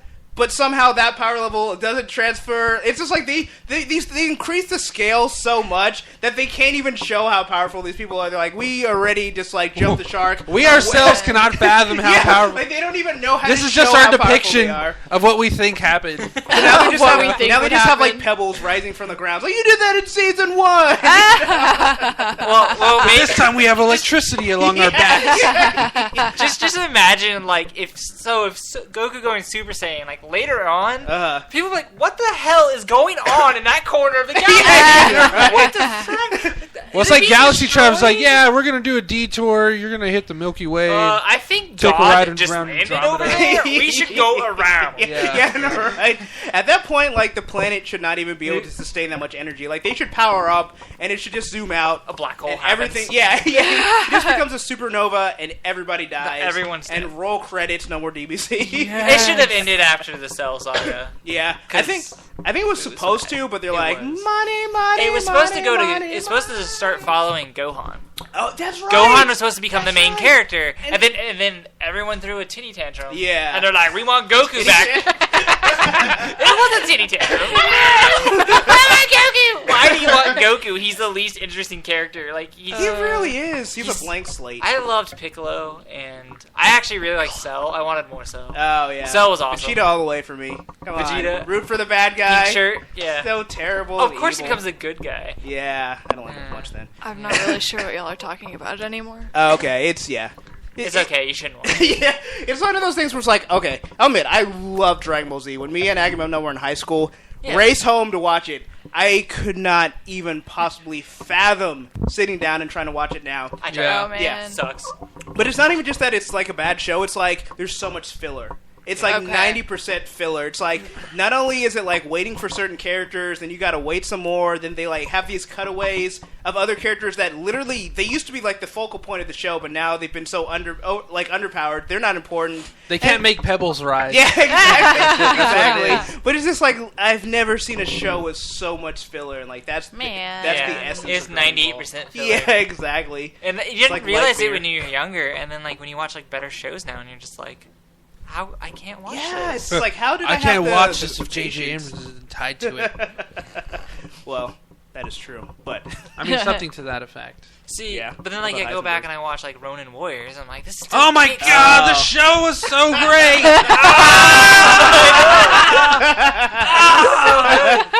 Oh man, I mean I know know. I watched that show religiously. It only came on 6 in the morning. I would wake up every Thursday 6 in the morning before school because my bus would get there at 6:30 or 7, depending how less drunk my bus driver was. Just running over at some of the kids. Lorenzo, you sweet little bastard. I love that man, but man, I hated when he showed up on time. Because then I couldn't finish. But man, those dudes were the coolest thing. They were like Japanese centurions. Yes. They were just... This is a side point. Anonymous Point said, "Cough, Naruto, cough." Yeah, Naruto. Naruto. They finally put Shippuden on Toonami. I don't know when, but I just saw it this past weekend. And I was watching, I was like, oh, sweet, it's going to be like the 100 Puppets versus Sakura fight. I was like, that's such a cool fight. But it was not filler, but it was leading up. And the whole episode was just dialogue. And Naruto was like, I'm going to kill you little bastard! Doesn't kill anyone. And then they were talking and then butchering Japanese names like Datara. Datara! I was like, I'm pretty sure it's Datara. But what do I know? You say arigato like I say arigato. Yeah. And then at the end it's they split up and then it's Sakura, prepare yourself for the fight. And she's like, yeah! And roll credits. I'm like, this is why I don't watch the anime. Yeah. When I first watched it, I swear. Okay, usually you watch a TV show and it's either sometimes there might be multi-parts if there's a certain character they have to deal with. This was there's some water ninja he had to fight. I swear it was 30 episodes to deal with this dude. This dude threw a ninja star in his back in the first episode. And I'm like, oh, they're killing the character off already. And it's he took that ninja star like it was nothing. And then at that point, if that were nowadays, I would have just been done with the show. Right. But back in those days, I was yes! It wasn't even I was more well, I got nothing else to do. I'll just keep watching. That's a horrible reason to watch a show. And the voice acting on the English is... it's bad. It's awful. So bad. And same with Bleach, I watched Bleach, I think the first 2 seasons. Those were the good seasons. And then the third season refused to acknowledge the second season's ending. I was like, I am too old for this shit. Peace out.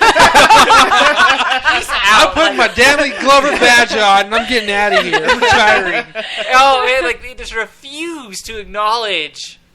They basically were you know what? That awesome, twist ending? Retcon. Yeah, well, that wasn't even a retcon. We're just going to ignore it so we can put a season of filler in. And I spotted it. No. Bleach is the Death God one. No, but I mean, they had a pseudo-vampire filler. I don't know. I watched the first episode of that season and stopped. Because I knew where it was going because Yu Yu Hakusho did the same crap. And that's when you should stop. When a show does that... You stop. Yeah, that's exactly what I did. That at least with Bleach. I did that with Walking Dead because that end of that third season, whatever, that awful. I'm the governor. I'm gonna run away now. Sorry for all the build-up. After he murdered all of his own people, which everyone didn't seem to care that much that he did. All but one. One survived.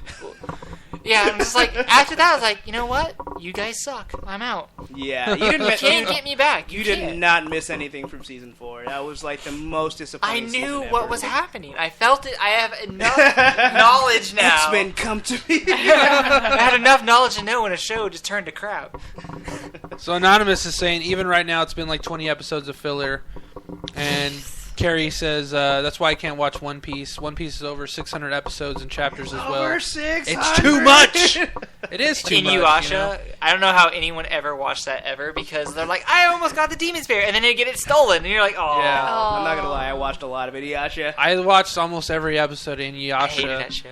It was just one of those things where you think you know the truth, but it's you want to believe. I bet you it's going to happen this episode. They're going to catch up, and they're finally going to kill. I don't even remember the main villain's name. But Wolf face, dude. There was a certain part. There was one part where they had me sold. Where I'm like, they're totally going to beat this guy now because they had introduced some other secondary characters. Because it felt like the way usual movie would be these are the boss characters. They got to beat them, and then they're going to beat the main guy. And then it still never happens. And even when the show finally ended, it just almost ends well. See what we're gonna do tomorrow? The same thing we did today. It has no. But they made the evil bad guy even stronger. I think there was one point where he was almost dead and he was just hiding, and Inuyasha and a couple other heroes were trying to find him to defeat him. But the second the dude recovers, he's like, I'm even more powerful now. And they catch him, and it's one of those things where Inuyasha, his sword's he's unleashed its full potential, and he just does like a swipe at it, and the guy just like lifts a finger and just like blocks it like Goku style. It's so annoying. Inuyasha, your attempt amuses me, and it's just like without even moving, just like pushes him back. I almost murdered you like 2 days ago. How did you recover? Like, you know, yeah, it's ridiculous. I know, I hate muscle that milk, crap. bro.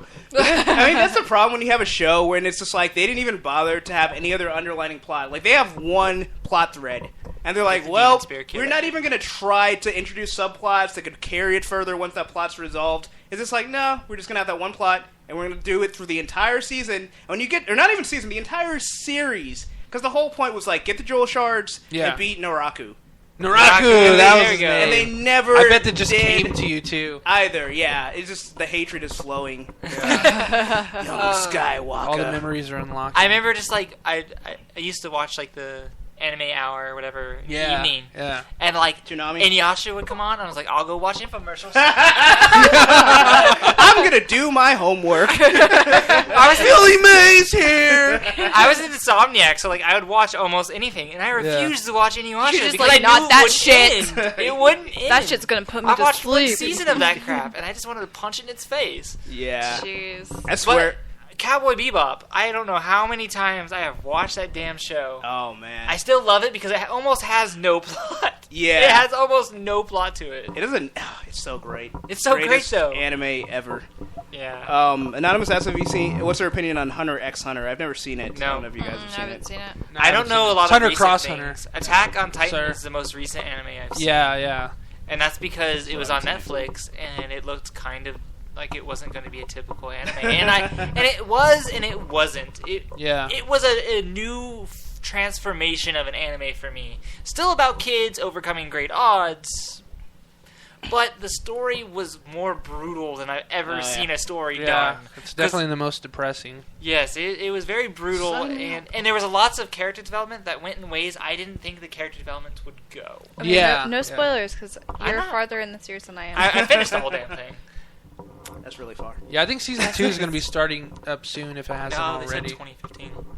Oh, really? Yeah. Oh, The studio that I must have made missed it, they're that. like, we're going to go work on other stupid projects. And you're like, I don't think you understand. You know, but it's smart because the Naruto made those mistakes, where it's like, oh, we're catching up to the manga, so we're just going to make filler in the meantime. And it's like, they try to make it meaningful, but it just, like, Full blows. Metal Alchemist.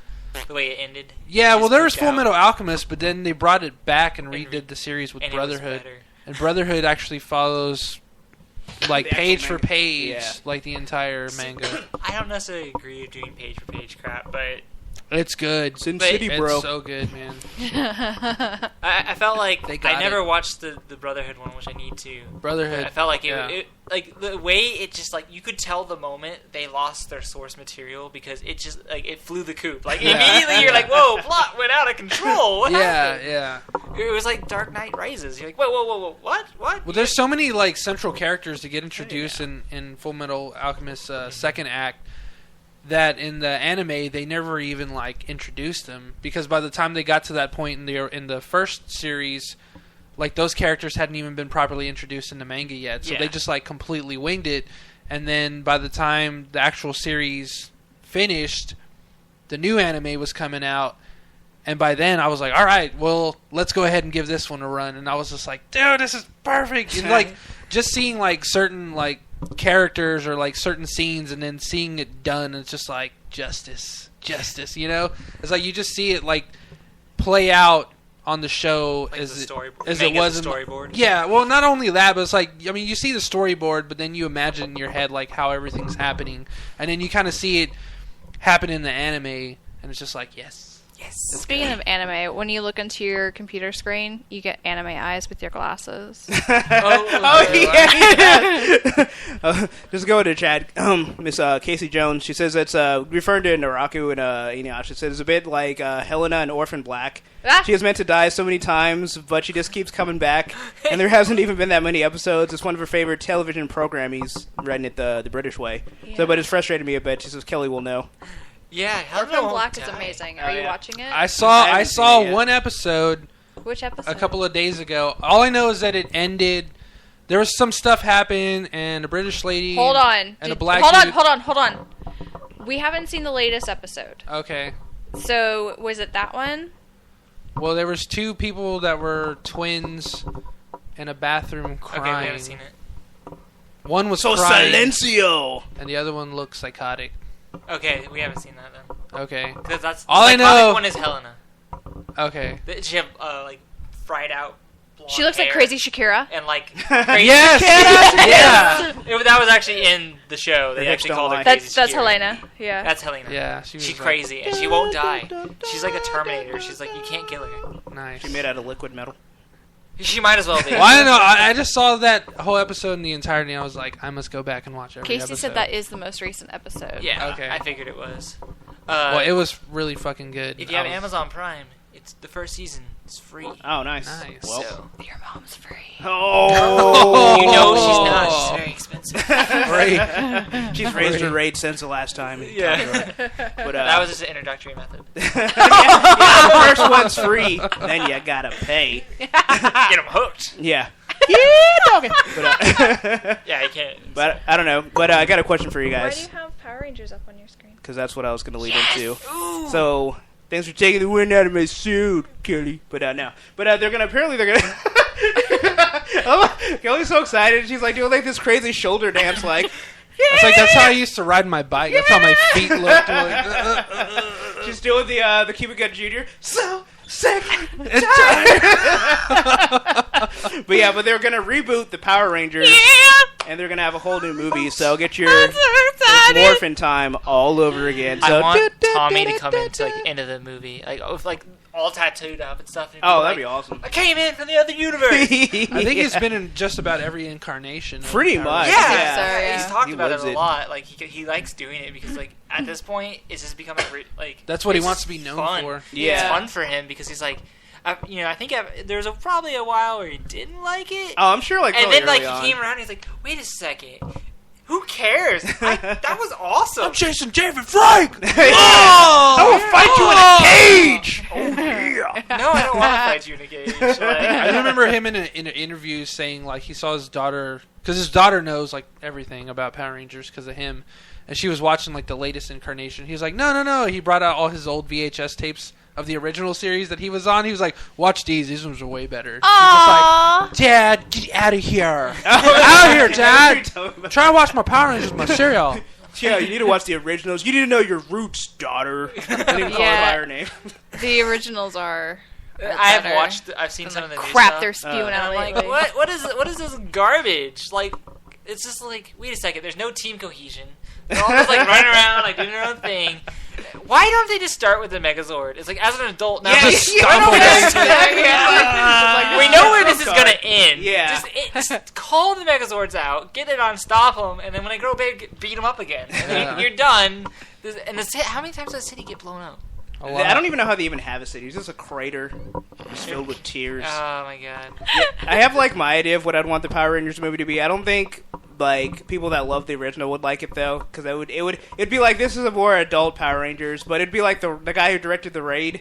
It'd just be like this hardcore like kung fu. Oh my god! That'd be amazing. All the Power Rangers die except for the green one. He's covered in blood. Like they better not kill my Tommy. Brethren. That's the killing cool everybody one. with his flute knife. Oh, dude! Can you imagine? Every time he stabs someone in the neck, all you hear is like the wind coming out of their neck. And that summons like his sword. And it's like eating people. It's powered by death. Yeah. It's like stab someone in a thing, and then like that is like that sound that's coming out of his trachea. It's like that's the sound of death. That's his death rattle. That's the only way he can summon. Do the Red sword. Ranger like they all have like their own little like things they say? It's like the Red Ranger walks up. The suit used to be white, and then it got covered with your blood, and he just starts killing everyone. He's like a madman. But no, instead of having like robot versions of like their mechs, like they're actually the animals. So one of them just has like a lion just like eating people. But it's like a giant lion. or something. Yeah, they're like soul bonded. yeah. Spirit animal. Actual pterodactyl that's never explained. Like they totally do that. Like everyone's like, how do you have a pterodactyl? I just do. I'm a Power Ranger. I do what I want. It's like Power the Persona Ranger. series. I have power.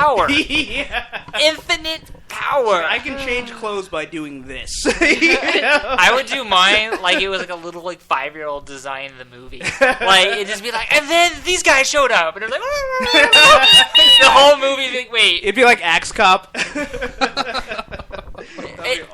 the G.I. Joe movies, like the ones they did.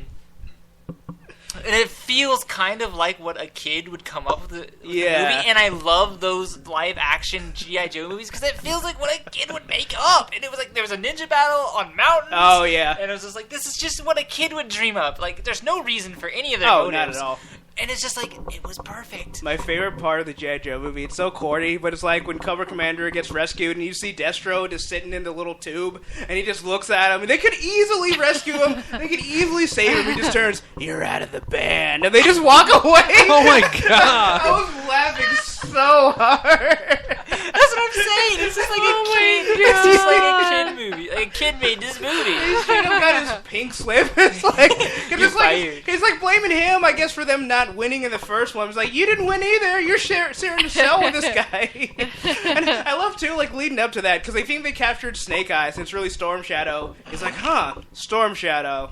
Whatever. He doesn't think like this might be a trap. I arrested the completely wrong guy that's here with two of the guys that he's teamed up with. I'm going to lunch.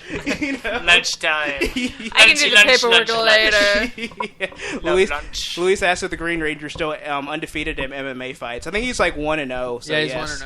1-0. And Anonymous asked, is like, would Spark still come out of their animals or their real animals, but like robots? That would be even better. They're like Jubilee. There's just a spirit like leaving. Like you cut their actual bodies. It's like cutting off like their soul. Oh man, that'd be so epic. The sparks are like blinding people. Like Could you imagine like a really serious Sailor Moon? It's like this intense drama. It's like Sucker Punch. Yeah, like Sucker Punch. But it's Sailor Moon. Dude, I would so love that. That would be awesome. It'd be pretty cool. Oh wait, you said Sucker Punch. I was thinking Super. Super? Yeah, which has nothing to do with Sucker Punch. Wait, with Ellen Page. And that movie messed me up. Really? She like completely raped him, and we weren't going to talk about that. I was like, she just. The whole movie was ruined for me. Oh yeah. You know, I'm not going to condone rape at all, but I'm sorry. If Ellen Page was trying to rape me... I feel like it wouldn't be rape at that point. It sounds like you're very consenting. Yeah. If she was sexually attracted. I know what you're saying. Yes. He just closed his eyes and smiled. But it is like, it's one of those double standards where guys like, oh, come on, bro. Like, really? Like, you're going to... But yeah, I mean, obviously, still, if he didn't want it, he didn't want it, but...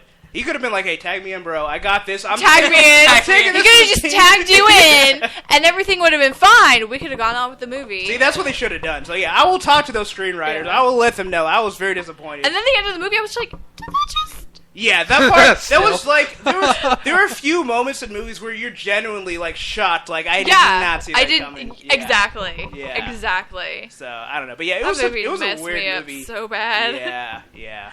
I was not right for like a week. I was just like, I don't know how to feel.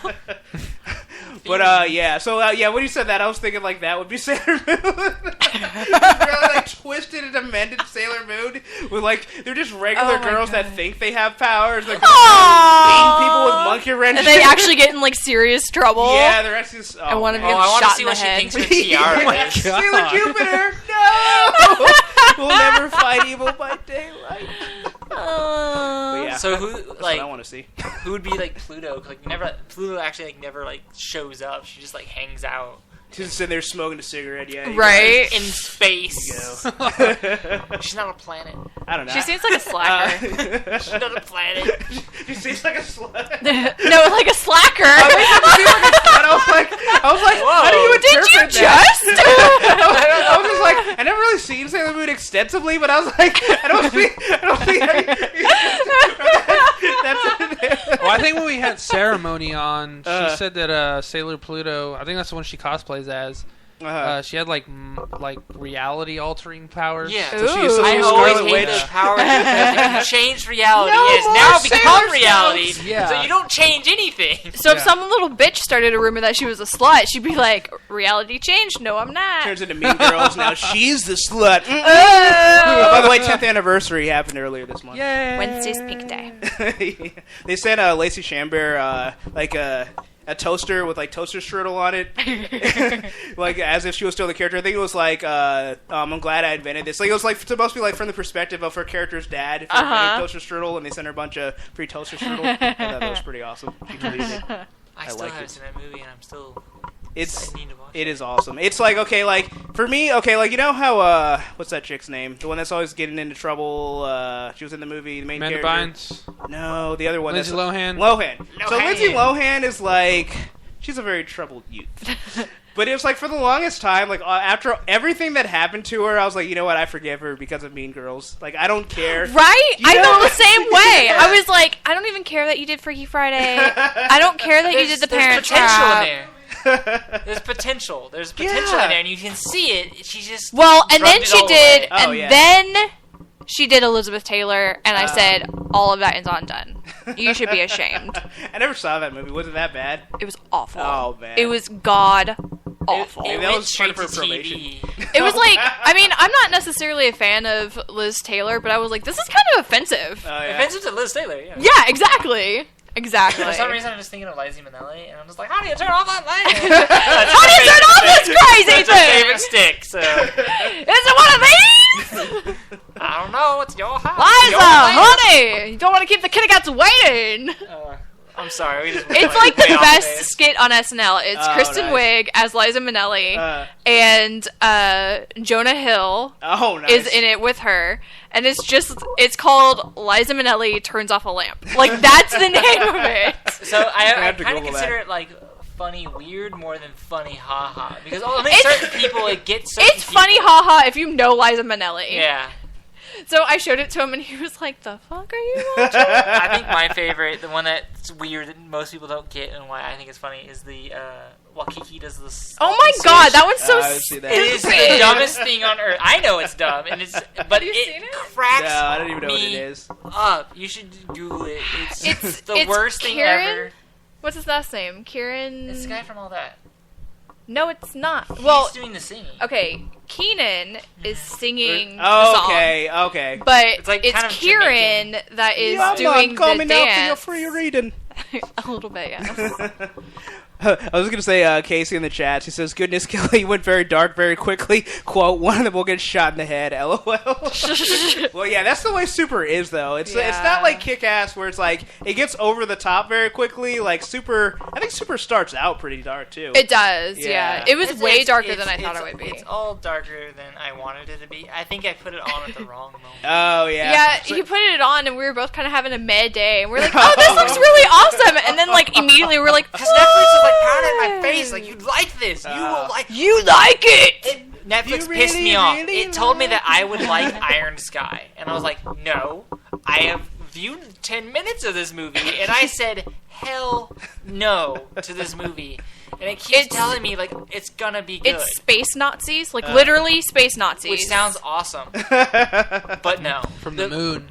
Yeah, we are from the moon. That reminds me of something. I gotta pull it up. Space. But yeah, when it comes to like things that are like supposed to be similar, but they have nothing to do with each other. So like today, like NBC has been running like their Facebook ad, and you know usually you'll get stuff where it's like because you liked I don't know Attack on Titan, here's Naruto. So they have one, and it's like, at least you're anime. Yeah, but this like it says similar to Punching the Walls Reality, NBC Connecticut. It's just like really like wait. So you're trying. So you already have 500,000 likes, and we have maybe not even 500, and you're trying to do like the similar to our audience. That's to hilarious. Get, like, come on, NBC. I know you're doing better than Come that. on, bro. It's like NBC, you got Constantine coming like this fall, like right? You don't. I don't know. It was just so weird. I'm like, wait, shouldn't it be the other way around? Like we're trying to, get like hits we off should be of them. abusing you. Yeah, exactly. But you don't have the money to pay Facebook to do that for you. Yeah, exactly. I think it's just a bot. That it is. Together. But it was just funny. I was just like, does that mean we made it? Maybe? Man, I was thinking of something. I want some of that. You say, wait, Constantine as in DC Constantine? Yeah, yeah, they're doing a show. You didn't hear about that? Yeah, it actually looks... What is wrong with Pull up the clipboard? What's wrong with you? I think he has a I didn't actually put a link. Oh, okay. But I just wrote it down. Are you going to talk about this extensively? Well, see, are you a professional? I'm the Crystal, because I assumed you guys would have already watched it, so I forgot to send out the show notes to everyone. But no, it actually looks good. It's just really weird. It's just kind of like, why is this on NBC? Because this looks good. Like, it should be, it really seems like it should be on AMC or something. Right. Yeah. Right. And the guy they have to play Constantine, like, he actually looks like Constantine. He doesn't look They like have a Keanu Reeves. supernatural opening. Do you see that? They do. Is that the cigarette in Oh my god. No. Are the Winchesters going to come in? Yes! They're going to outshine Constantine. Castiel comes in to save Constantine. This is what I hate, because when you try to find it, you're always going to land on some Oh my god, like fucking trying to find the Agent fan-made Carter trailer. movie short. Yeah. You might as well scour the That whole was entire so globe. good. Yeah. I'm so excited for Agent wait, Yeah, Carter. that's did also they been release greenlit, it? for those that don't know. Agent Peggy Carter coming to a TV When did they make that? When did they show it? Where did they show it? Because I have never heard of it until like I heard the Agent Carter was coming out. I'm like, wait, what? It was a special feature, I want to say, on the Iron Man 3 DVD. Well, of course I don't have On the Yeah. DVD. Oh, no, wait. Excuse me. On the Blu-ray. Oh! Special edition. Hey, bro. Yeah. It was on one of those. Is it the... Yeah, that one. Let's hope so. But yeah, it looks pretty good. I just want Dark Justice League. Ravenscar. Wait. We're going to narrate what happened. They put a thing in his mouth. Oh, well, that'll make you crazy. Before like, you checked yourself in here, you were working as an exorcist. What time? You son of a bitch! Womp womp. I hate you, 720p. That's why you buffer first, sir. Here. Every day I'm Here's a buffering, link. buffering. Every day I'm buffering. We have many songs for buffering. Okay, while What you is cue wrong that up, with you, stupid trailer? And master of the dark arts. That says master, does it? Oh. I should really change that to petty dabbler. I hate to put on airs. Who's that actor? It's time to face the truth. I forget his name. There are no demons. Miss? What time frame are we? That's This is crazy. not my problem. Is she a demon? Bollocks. Castiel? it's supposed to be a ghost. I'm addressing the entity inside. Demon ghost? The ghost of She's got the whole. She got Bugs in them the wall demon stuff. eyes. So Is he dumb? So he gets shock treatment, and now he, like... no, they think he's crazy. They have him locked up because he sees ghosts and demons. You're pointing that the wrong way. Is that actually... Wait, who is It's an that? imposter! If you don't listen to me, What? you'll be dead by morning. Did you think it was Rachel Weisz? I thought it was, yeah. Yeah? Oh, I thought We you- both got super excited. I know! Ah, it's Castiel! I can see the same Whoa! Your soul. Give it back, my boy! It's not Castiel. I wish it People was. can sense what's on the way. Hey, you finally got What's that on the out. way? I hope y'all are watching. I hope y'all are watching this with Oh yeah, we us. probably should have put the link so you guys could watch Oh, along. no, he did. Oh, did he? Yeah. Okay. Bullocks! Thanks. I'm not prepared to have this conversation. Rachel Weisz, doppelganger. I'm Rachel Weisz. Oh wow, she got Oh my She god. almost looks like Katy Perry. This show is gonna give me nightmares. You're waking up. You're seeing the world for what it Waking really up is. on You're waking up. Look I'm around. British now. Yeah, right. So, I usually have the American cockiness, but now I'm searching British. for a way out. What the British You what? can cockiness. see these things, they can see you. They So don't what like channel to is be this on? seen. NBC. Shut up. Do they do Hulu stuff? Because I put it think on my. so. They better Might.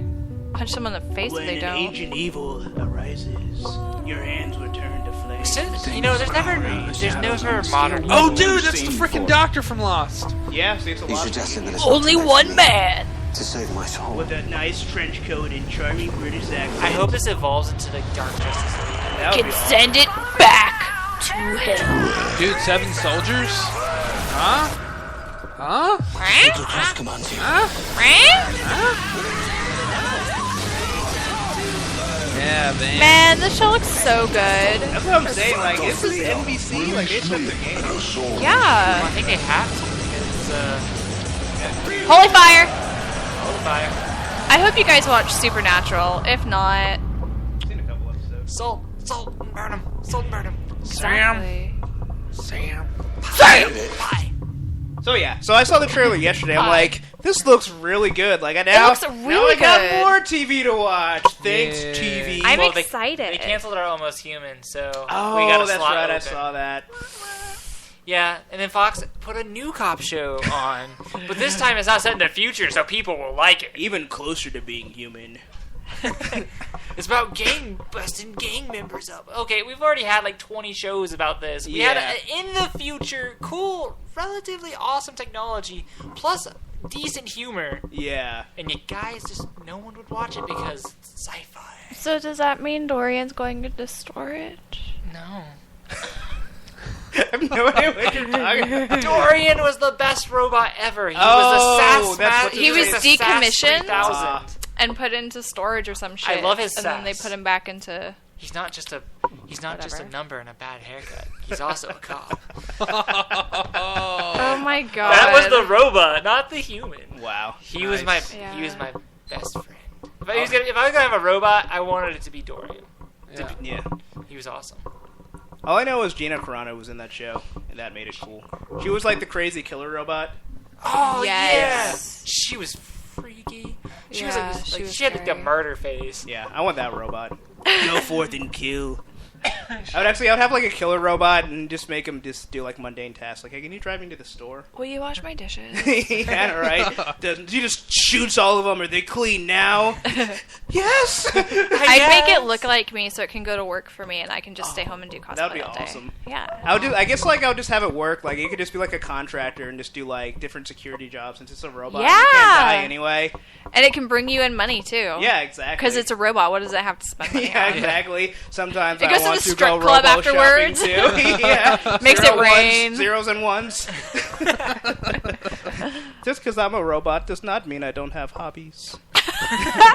Strip clubs are its hobbies. It's like the iRobot where like it's like painting that picture or whatever of like that Yeah. dream it had. That dream. That's Just creepy. imagine like a Red Tornado from like the Justice League, like him having hobbies, like, and then they find out like he's a strip club, and like this is not league appropriate. Yeah, you think read the bylaws. You have a morality clause. You need to get out of He here. doesn't even like change like who he looks like. He's just a robot.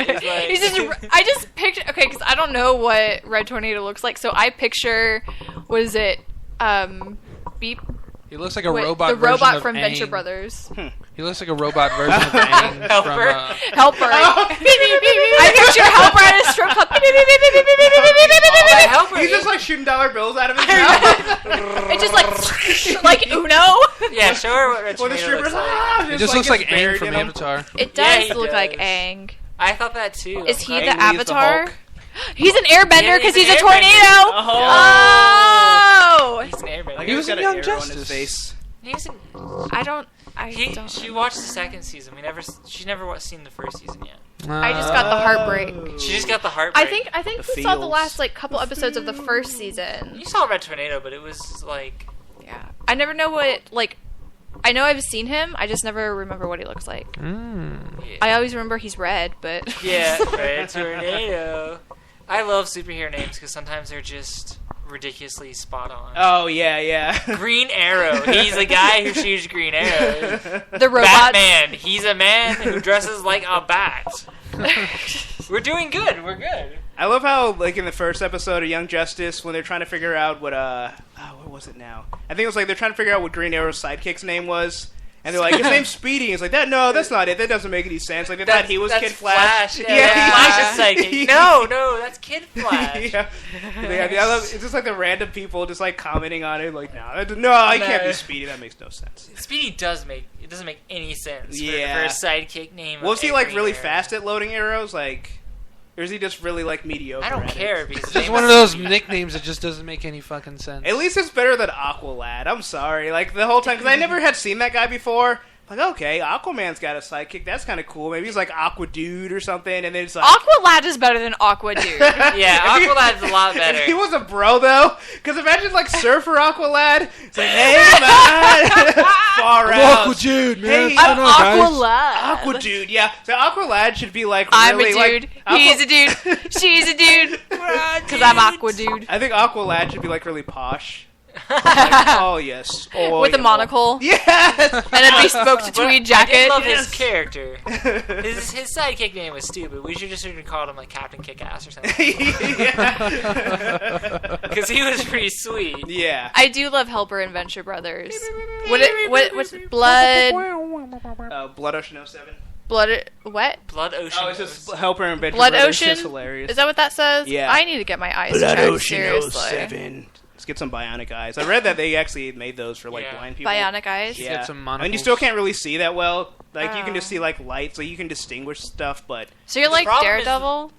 Kind of, yeah, yeah, pretty much. That'd be awesome. Without the law degree, actually wouldn't be. The problem comes with getting information into the brain correctly. Yeah, but it's like it's the first step before we have like robot eyes. I'm pretty excited. So, are you thinking Ghost in the Shell, or do you think we're gonna do better than Ghost in the Shell? What the hell's Ghost in a Shell? It's another anime. Oh my god, I'm so sorry.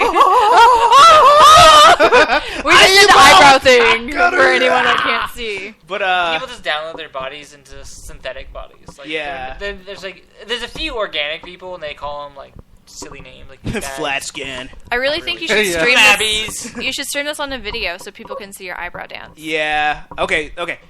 Maybe not next time, but going forward, we're going to try and do video. Because I do have a camera. I want to wait till I go to my new apartment and I have actual light. Okay. Now we're just going to see, like, people with bionic eyes where we're just crazy shades of light. You're getting a new apartment? Well, in August. Wow. So not next time, but the next. Yeah. Coming this summer. But in 12 episodes or Straight so. out of Austin. Live. New apartment. Podcast broadcast. Live. Podcast. In Technicolor. But, so I have a topic that might be interesting for you guys. If you guys like Arrow, most abs per capita. So, apparently, the showrunner of Arrow is going to be taking over X-Men. Brian Wood's X-Men, because I guess they're probably tired of him. He's not very good at writing X-Men. So, so Mark Guggenheim. Well, I actually said that name. Guggenheim. Yeah. I pronounced the name correctly. Yeah, you did. Guggenheim. Self high five. Good job. But yeah, so he's gonna be taking over. So I don't know. Like, I wonder. Like, is that gonna make the melodrama come up more in X-Men? Or he's gonna make it more. I want to CW. say Mark Guggenheim was the one that wrote that that issue of Wolverine.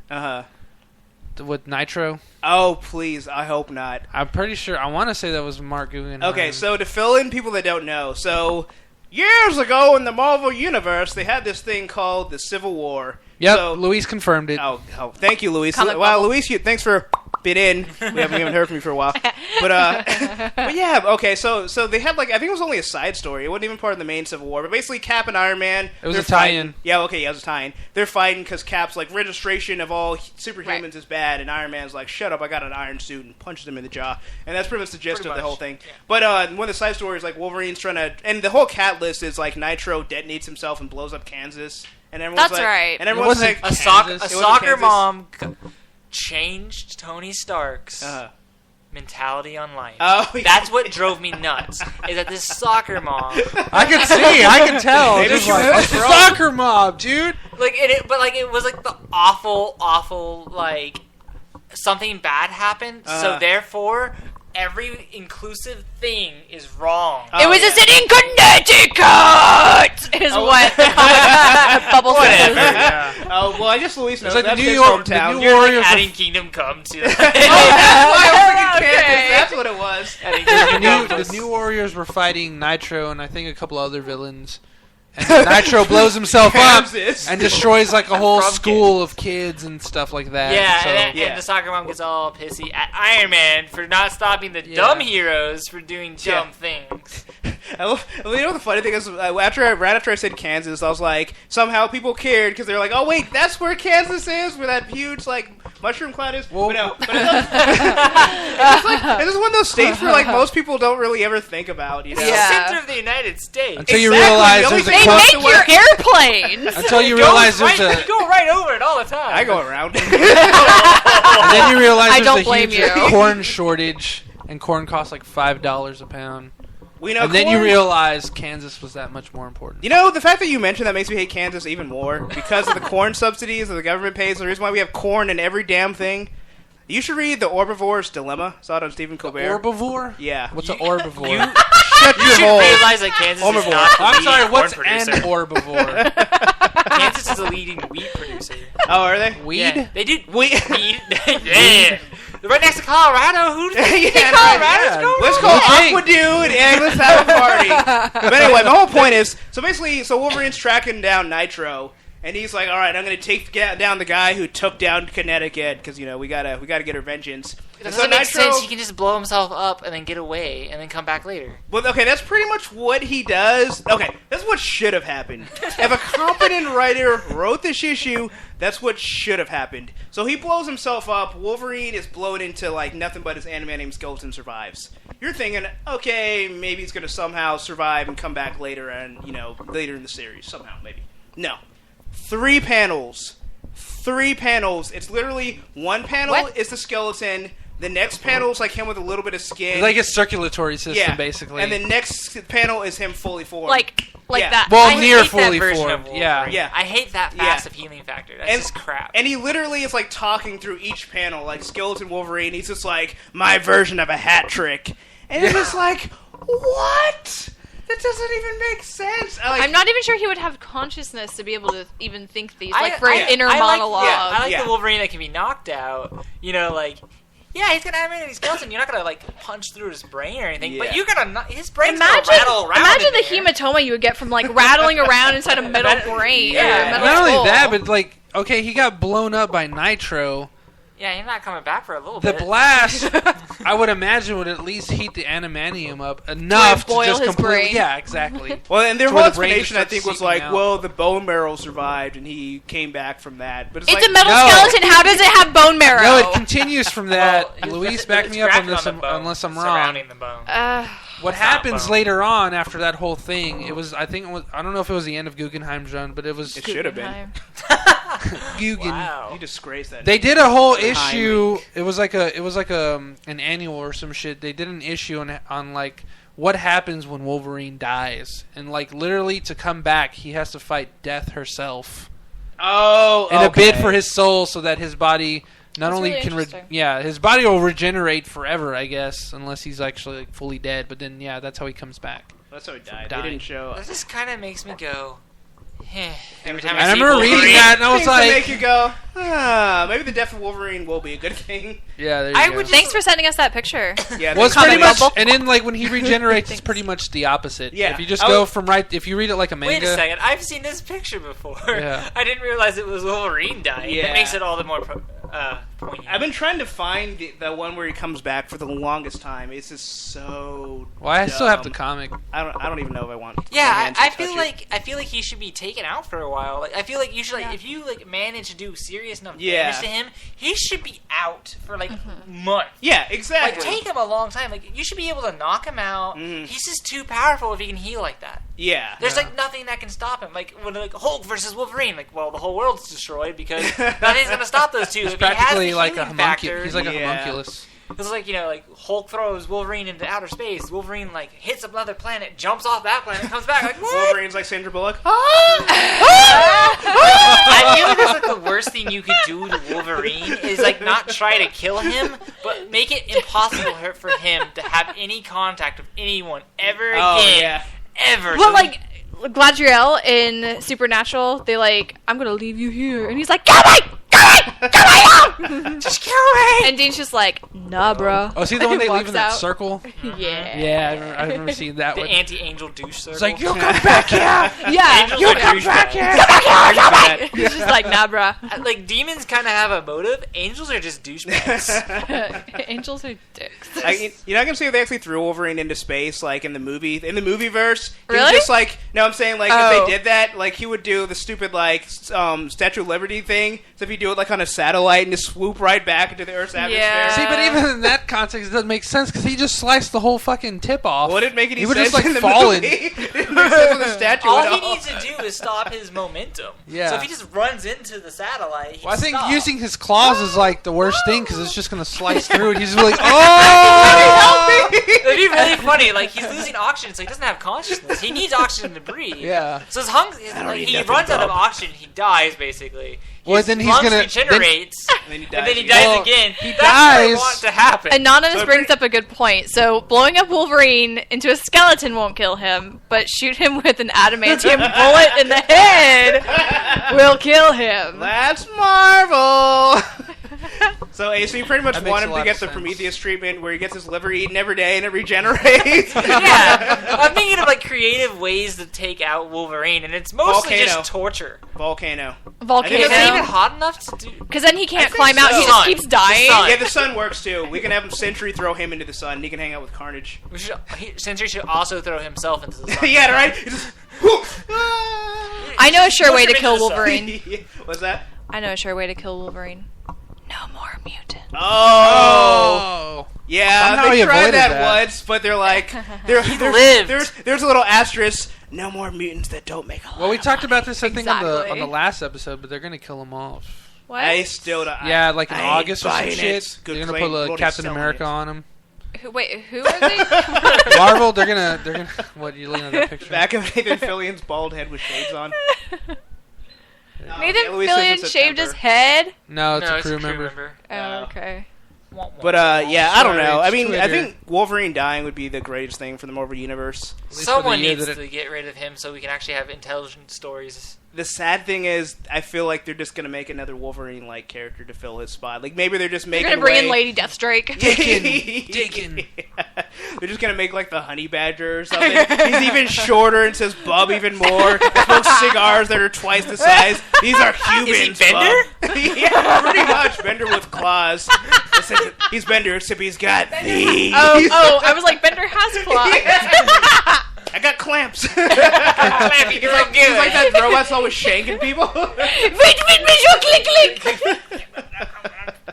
Oh man, yeah. I think Bender in the Marvel Universe would be epic. So yeah, so Mark Guggenheim is gonna take over X-Men. Damn it, Mark. And now that I know who he is, I'm canceling this title. I was gonna cancel it anyway, but now I'm glad that now I know that I should not even give it a shot. Nah. Because I was gonna cancel it anyway because Brian Wood's run was. It was so disappointing because it's got all my favorite X-Men. It's just like, how do you still not write a good story? Like, oh wait, you're Brian it's Wood. Been done before. He's secretly sexist. Yeah, that's the thing too. It's like really like why are you the one they chose to write this? Why are you the one? Well, it's because his depiction of females in all his previous comics are been geared as stronger people. And then he turned out to be a real life, surprise it's just sexist. like, hey girl. I just Comic-Con. Yeah, hey girl. And she's like, no, and he's like, you whore. Yeah, right. Whore. You don't want to touch my penis. Yeah, you want to come to the park with me? I don't know. I want to return to my hotel room. You're a slut. Your art isn't good anyway. Yeah. Don't you want to go home to your wife? You shut up about that. How dare you, Your art's bad. You should feel bad. But I always think that's funny. Like whenever a guy gets turned down, it's like you're a slut. Like wait, wouldn't that be the opposite? Like if she's a slut and she's turning you down, you are the biggest loser on earth. Yeah. It's like that's good. Like do you ever remember that stupid joke in high school? It's like what's the difference between a slut and a bitch? It's like a slut without sex with anyone, a bitch without sex with anyone, but you. So maybe that was Brian. Wood. He's just sitting there crying himself to sleep. That is like the douchebag. Like the title. Like that should be the dictionary definition of the sexist douchebag. Yeah. That should be the quote. Just Brian Wood? Well. Or... No, the quote he just said, the difference between a slut and a bitch. Because, that's exactly their mentality. Yeah. Like, how dare you not do what I want you to do? You are not a human. You're just an object for my appreciation, for my abuse. I don't mean to interrupt you here, but you keep flipping through this tab with Cersei face on a set of boobs. Yeah. That was the first topic we had listed on Google Docs, and Prometheus still hasn't gotten. We need to speak about this because that wasn't even on there. Cersei face on. Well, boobs. it was one that I had to complement the one that you had. Oh, well, you should have mentioned it. But yeah, I was been waiting for you just to get to it. I wasn't trying to rush it. Oh, I'm sorry. Sure, all you had to say was Dracarys, and I would have been like, "Oh, Game of Thrones!" I would have fallen out of my chair. We haven't seen the latest episode. Is that going to be a spoiler? We won't talk about it then. The only thing I will say... Why are Cersei's faces on boobs? Okay, I'll get to that. But first, I just have to say this. Okay, so I've been a little disappointed with this season, because they keep adding scenes that aren't in the book. Okay. And I'm like, oh, this scene's not that great, Okay. But it ends, and I was just like... Oh this last episode? Yes. Really? It was so good. It just it gave me chills. Man. And I was so excited for the next episode. It's just... Okay, how much Oberon does it have in it? It has a little bit. Damn it! He should be a huge part of, if not the next episode, then you don't the like one Prince after Oberyn? that. It needs 1,000% more of Prince Oberon. Oh, okay. Oh, yeah. Yeah. You will get more of him. And Okay. if not the next episode, I think it's going to be episode 8. Wait, no, that is the next episode. So I think... So the next episode. Yeah. So it's not really spoilers. It's just kind of Okay. like, as far as like Tyrion, they start his trial finally. I saw a gift set of that on Tumblr. Yeah, Thanks, okay. Tumblr. Yeah, and he was just like, bitches! I love Basically. Tyrion. During the trial, you'll see that Prince Oberyn asks all, like, maybe not the right questions, but like all the right questions. Well, he's the only impartial Yeah. person on the whole council. Yeah. He's just kind of like, I got no stake in this. Like, I hate all the other Lannisters, but, you know, So you does he ask all like the sassafras questions? Like, Kind why of, would yeah. why would he poison him and be holding the cup while he does it? Is that what he said? he should have, but he didn't. Come on, Okay. that'd be my first thing out of my mouth. Is like, you think I'm dumb enough? Am I that dumb? Because I think all the traits I have, one of them is not being a moron. So what did he ask? I'm curious. It's just like like sex related stuff, you know, where he Oh. gets, you know, because he's always questioning, so he's like trying to figure out like Tyrion's tastes and stuff like Right. that. So it's just kind of To funny. see where if it's like, Tyrion would be into him. You know, he probably I don't know. He does try to hit on Varys. Really? And Varys is like, yeah, bro, I got no punch down there. well, he doesn't go that far. Well, but he was like just- implies it. I forgot what Yeah. he says exactly. Well, He's he just the like Captain Jack of the Game of Thrones universe. Um, Jack Harkness. Well, he just pretty much says like, you know, I've seen what He's like, temptation does Yeah, to he's people. like, he's like, I have no desire, and he's like, oh, He's like, plus it. Oh, my condolences. He goes, plus it gives me plenty of time for greater ambition. He's like what? Yeah, And then he just looks at they the do throne. the obvious glance to the throne. Oh, subtle. I wish it would have been more subtle, to where he just like like does the little prissy stuff that he does and then walks Yeah. away, It's literally- and then it just pans out and all you see is the chair. And I felt like boom. he doesn't want the throne. He wants someone that he can control on the throne. Yeah. Yeah. Because like being on the throne is a death sentence. Like, that's Yeah. clear. Yeah. You don't want to be that person. You want to be the But person I who has the power. I think Hence why little they shouldn't have little scenes that are not in the Lannister. Littlefinger. we should. Oh. definitely I not add think rape scenes in our- the yeah, exactly. Tommen? Don't need him. yeah. don't really need I think those. he's easily manipulated, probably. Who is? Oh yeah, I think Who's easily manipulated? Little Lannister, yeah. Tom. the Oh, decent Tommen. one. Oh, yeah, One yeah. of the few decent Sir Lannisters. Pounce. Yeah, Sir Pounce. that's his cat's name, Sir Pounce. Yeah, I love his cat's name. I was like, that's adorable. He had like 3 other ones in the book. Can't remember their names though. I hope they're all just like Sir Pounce. One's like Lady something, like and Lady Gwyndev. They're all like regally named. They really are. It's like, That's awesome. yeah. That's cute. I imagine like if anyone messed with his cats, he'd kill them. Most likely. I don't know, because like he's so gentle. Like he would be angry, but he probably wouldn't want to hurt them. He'd be like, "I hope you're." He would probably like give them a guilt trip, like the worst guilt trip. Like, I am so bummed. I don't even want to be the king anymore. You killed my cat. I want you to live with that guilt. You go to the wall and you live with that guilt. But And he then- was such a great king. I feel so bad now. I feel like he actually could be a good king. You That's- go to yeah, the that's animal funny. shelter and you volunteer. Out of the few people who's been vying for the throne, like he Yeah. feels like he has the temperament. Maybe not as smart as he should be. Yeah. He's a little trusting, but like I feel like he's better than Joffrey. I mean, A sword through the heart is better than Joffrey. I think the only person you could get worse than Joffrey is the Mountain. Oh, Like, yeah. Yeah. Yeah. True. But at least the Mountain, like, I think he would probably get killed a lot quicker. Just because he would be too over the top. Well, see, I don't know. See, I don't know. You got me thinking. He's like almost like on Joffrey level. Yeah. Just more mature Joffrey level. Yeah, pretty much. But it's kind of funny because they've aged Tommen up from the books. Like, he's more of a little kid. I think he's like 8. Yeah. And like all he does in the books is like it's pretty much Tywin running the show. Yeah. And it's still Tywin running the show, but it's like the kid kind of knows what's going on. But it's like his favorite thing to do as king is like whenever people have documents, he like stamps his seal on there. It's like, oh yes, King Tommen loves putting the seal on there. It's like, oh, there's more papers for me to stamp. He's like, stamp. And you can just imagine this little kid with a crown is like having the time of his life stamping papers. Because stamps are so much fun when you're a little kid. Yeah. That's adorable. So he doesn't even know what the hell he's Oh, yeah, not stamping. at all. Oh, no. He's just like, approved! He's just like- Approved! You just approved to nuke Yeah, Feeling. right. to nuke Westeros. but the article that the Agamemnon had pulled up was pretty much. I don't know if you've seen Vikings. I haven't seen it yet. Yeah.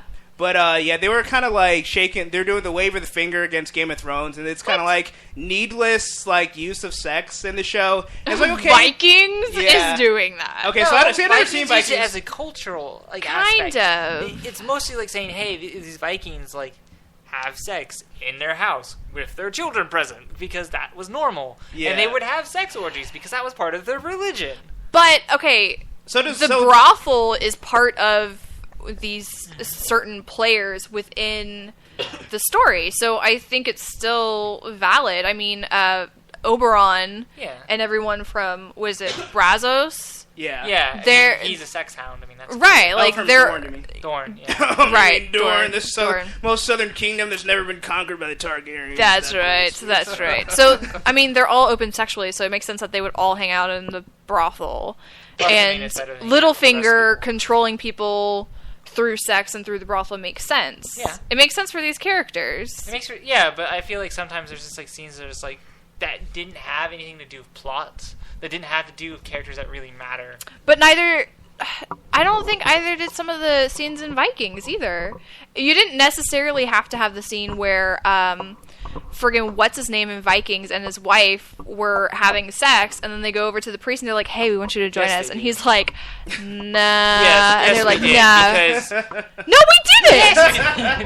Okay, you didn't see anything in that scene, by the way. What it showed to me was they're like, this is how different they are from the prudish Christians on that fucking island. He was trying to. I think he could have done that in other ways. No. Only with boobs will that quite be right. No boobs are shown. Okay, so it was mermaid hair boobs. But what channel is this on though? It's on History Channel. Yeah. But okay, so this is my question. So there's sex in Vikings, but they don't have nudity. So I thought they have some nudity. Yeah. Is it like PG-13 nudity where it's like not full frontal? It's like the same nudity you'd see on Sons of Anarchy because it's on cable. Yeah, you see Jax's ass all the time. Yeah. He never tears. But it's like okay. But it's like okay, so it's like so basically they're doing the whole thing where like they have sex in their show too, but they want to be mad at Game of Thrones because I haven't seen it, so I thought maybe they didn't have sex in their show and they're like, oh, we don't need sex to tell a show. But I will say this for Game of Thrones, there are some points where it's just like, alright guys, I like nudity as much as the next guy, but this was uncalled for. Like, specifically, and it actually it's a scene that has to do with Oberyn. And so the way the scene starts off, and it starts off with this huge close-up of like this woman's ass, and then it like zooms out. And I was just like, when you first watched it, I was just like, I know which one you're talking about. Really? But okay, he was in the brothel, right? Yeah, he was in the brothel. Okay, so you have to kind of think of it from the point of view of the cinematographer as well. Like, we've been in this brothel how many times? How can we make it different and more interesting? That's true. I guess he was trying to make it a little different. And it was quite an interesting scene transition. Because it's like, that is a butt. Because it's such a zoom in that you don't even know what it is. There's so many people in bed right now! How many are there? Wait, that's three. Is it a three-legged person? Nope, that's another person. That's not a leg. That's a table. But I guess it does really set the scene. So I guess in that case, but it did kind of like it is kind of initially jarring where it's just like, all right, you guys, it just really felt like they are trying to one up themselves. It does seem like they're trying to one up themselves. And that's what it sounds like. I mean, I don't begrudge him because I'd probably do the same thing. But I mean, but no, I agree. Sometimes it does seem like this, like all of the Daenerys nudity that there was at one point, it didn't seem necessary. But at the same time, for Vikings to come in and be like, "You shouldn't be doing it," it's just like you're just mad you can't show as much TNA as you want. I just want people to be fine with nudity. I just wish people would just be okay. Like I really, it upsets me like there's never any male frontal nudity. It's always females. Spartacus. I think there was male Lots of dogs. male nudity. There was male full frontal in not this past week, but last week. If you look at the ratio, that's heavily true. Slated towards there's the more male boobs audience. than junk. I will say this, and I do get from an equality standpoint that they probably should do more male full frontal nudity, but I see like in my job, I see naked guys all the time. I'm tired of seeing it. I don't want to come home and watch Game of Thrones and have to see that too. Like, I'm sorry. Like, that's just my own personal opinion. For everybody else, valid. Yeah, that's completely valid. I understand that. And that is we're a very small number of that. Yeah, of those viewership. And of penises are so funny. Yeah. So I mean, whenever I see one on screen, I'm just like, yeah. See, like the thing about boobs in general is like they can never really degrade a woman. But when you see a penis... You can degrade a woman with... Well, no, but I mean... What I mean is, like, if a guy, if he's not exactly measuring up to his comrades, he's like, I'm not really comfortable. If you just had, like, a woman scene naked with no real context, there's no real degradation there. I mean, you can find it, but... There's no shrinkage for a woman. If you were just to take it for what it is objectively... You're trying to say, size-wise, there's a naked can be humiliating. Yeah, exactly. For men, it's more like humiliating. To where when you see a naked woman, it's like it's a little more acceptable. Or not accepting. I think other men need to let other men just... And then, but when you see a naked man... Maybe we need to stop size shaming. Yes. And maybe more guys will show their dogs. Exactly. Maybe. So, I don't know. I'm for it for any show but Game of Thrones. When I come over for work and I watch Game of Thrones, I'm not trying to see a bunch of dongs. I already saw a bunch of dongs at work. I'm good. And I'm saying that's perfectly valid for you because that makes sense. You're like, I've hit my dong quota. Yeah, exactly. You want to watch Watchmen? No. Going for a dog? No. Not watching Watchmen tonight. I'm not watching Watchmen because I have seen enough dog, and I definitely don't want to see an electric blue glowing dog. I will say if I had to see dog, it better be blue and giant. Part of a godlike man, because at that point, like, my mother watched that movie, and when he came like on the scene, she's like, "That's a blue penis," and she was just like loving it. She was like, "This is great. I like this movie." It was like, oh, so ridiculous. I'm gonna rewatch it when you leave. We were slow motion, having a family game night, and we were playing. I don't know what game we were playing, but every answer from her was penis. Like it was just yelling at penis the whole night. It's not a penis. I want to meet this grandma. This seems like a really cool grandma. Like, woo, what? I said I want to meet this grandma. It's his mom. It's my mom. Oh, I think you said I could have swore I heard grandma. No. No, I feel like your grandma would do the same thing. Annie would probably be like, I want to see that penis, put it away. Put an eye out. Why is it blue? Why is that penis blue? Is that man sick? Is he a sex toy? She would say that, probably. Is he choking? His whole body is blue. Did your penis turn blue when you choked? I don't know. Another form of asphyxiation. So there was a second part actually to that article, and involved Lizzie Kaplan from Masters of Sex. I never seen the show, but it kind of looks like Mad Men, but on Showtime. Okay. So she says something. Our show is about sex and intimacy, whereas other shows are about other things, maybe dragons. Oh no! No disrespect at all. Which it's like, hey, don't take me seriously. Yeah, it's like I don't mean to offend you. However, I'm about to say something really offensive. But it does feel at times like that's it. That it's like, time out, dragons. Let's watch these people get it on with each other. Oh, shots fired! So I already said that obviously Game of Thrones sometimes overdoes it. But if that's their criticism, like, you've obviously never seen the show. Well, she also goes on through this Huffington Post things. Like, she mentions that there's plenty of sex on her show. It always serves a story, and it never degrades women. Our show is led by women, so they understand. Referring to the producers of her show. All right, now you just destroyed my rebuttal. Because she kind of does have a point with Game of Thrones. It's like, I really didn't need that scene or that scene. And I feel like I can't have like a strong opinion because I haven't seen that show to see if she's just being just subjective. Yeah. But getting people to watch her show. I guess we'll say if that is true, then I guess I can see where they're like, hey, I'm getting interviewed by the HuffPo. I better throw in some keywords in SEO. Is that what we're calling it these days? Yeah. Did you say the HuffPo? HuffPo. HuffPo? Huffington Post. Oh, okay. HuffPo. You better keep your interview down to like 5 It's like the weed police, the HuffPo. Yeah, that's right. The HuffPo's coming, man. 5-0, 5-0. HuffPo. What you gonna do when they come for you? I love you and only take 3 words of what you said. Oh my god. Seriously, like, if you look at news articles these days, Like it would be an interview, but there'll be paragraphs and paragraphs and paragraphs and paragraphs of what the interviewer thinks. Yeah. And it drives me crazy. I was like, I don't give two shits about you, sir. I give two shits about the person you're interviewing. Can you give me, I feel like this give is me really the full out of context of that quote. Like, there's a context that's completely out of context. And I'm like, I know it's out of context because it's wild and inaccurate.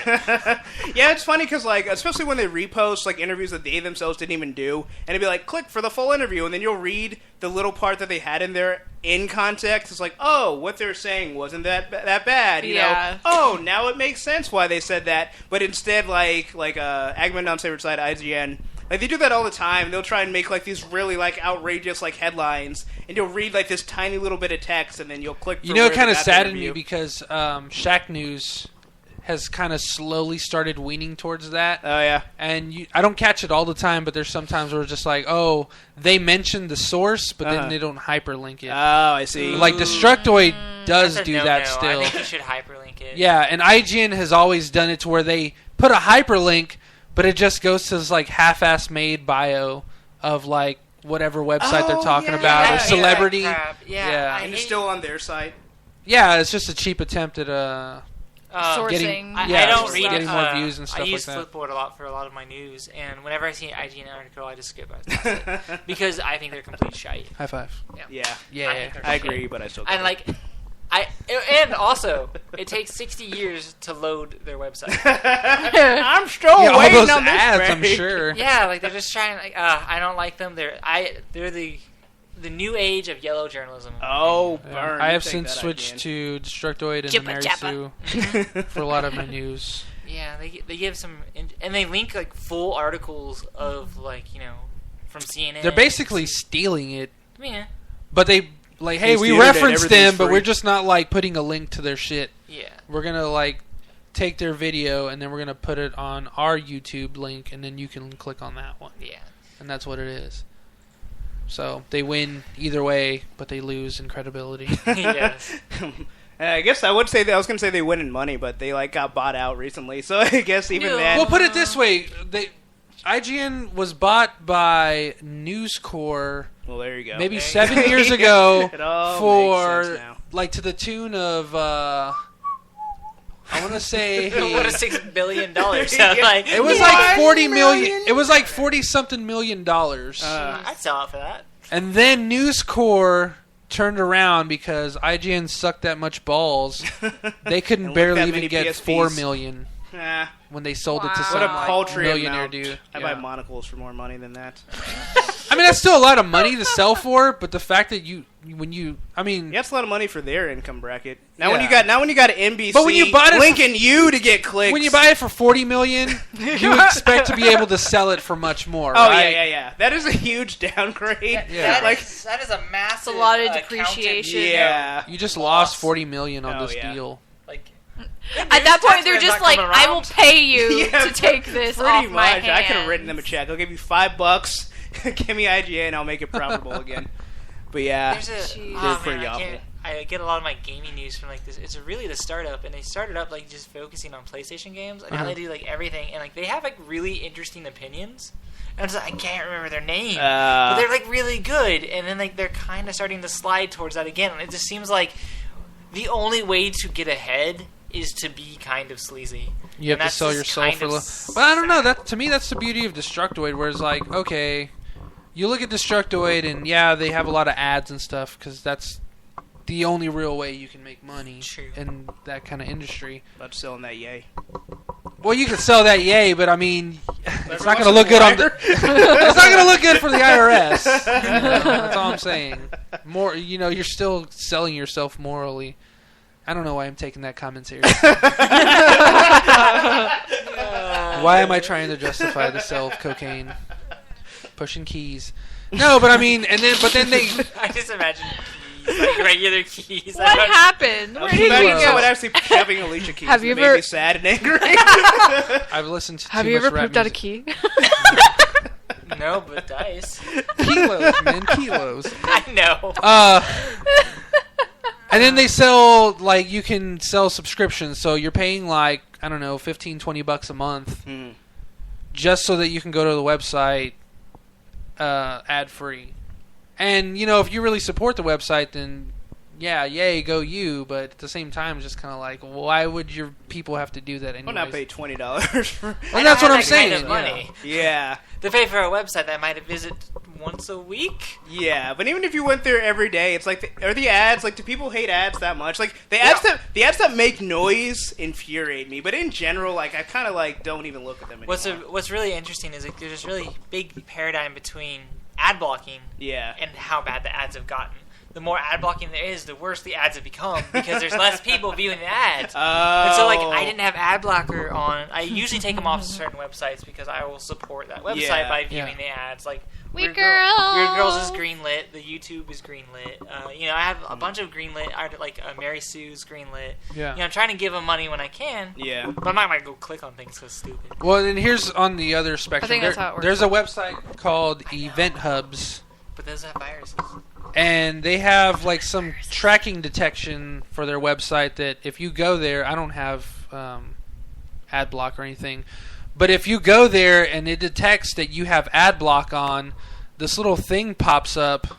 God, that's annoying. Yeah, that's a huge ad. Wow, that is. But this little thing, ad. and It's like an instead of seeing this article here, you'll see like, I don't know, that first sentence or first two paragraphs, whatever, and then everything below that will just be like, hey, we noticed you have ad block on, so enjoy what you can read of this article until you turn it off or start subscribing to get ad block ad free stuff. Shitty. Wow. But then, Yeah. like, Not to cut you off, I just want to say bye to Casey. She's about to leave. So Bye, Casey! say thanks for listening. Thanks for listening. You're awesome. And enjoy your night. Or is it day now? It's morning. Enjoy your morning. Enjoy your tea. And 6 hours ahead.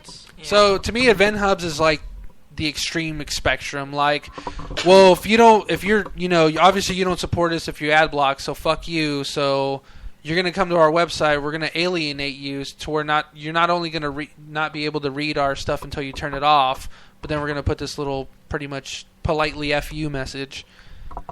But Blood Ocean makes a good point. Ads is how serious blogs and internet people make revenue. People get upset about ads and use ad block, and that's the other thing. Was like, obviously Ace understands, but a lot of people go out there like, oh, why should I be obligated to have to do this? And it's like, well, I mean, if you like the freaking shit that people write, then support them. You know, But all they're asking. You might not like the ads, but obviously it shouldn't be that big of a deterrent if you like the people that write there. There should be kind of like a social contract between internet users and the people that put the ads on there. And the ads should not be overwhelming and obnoxious.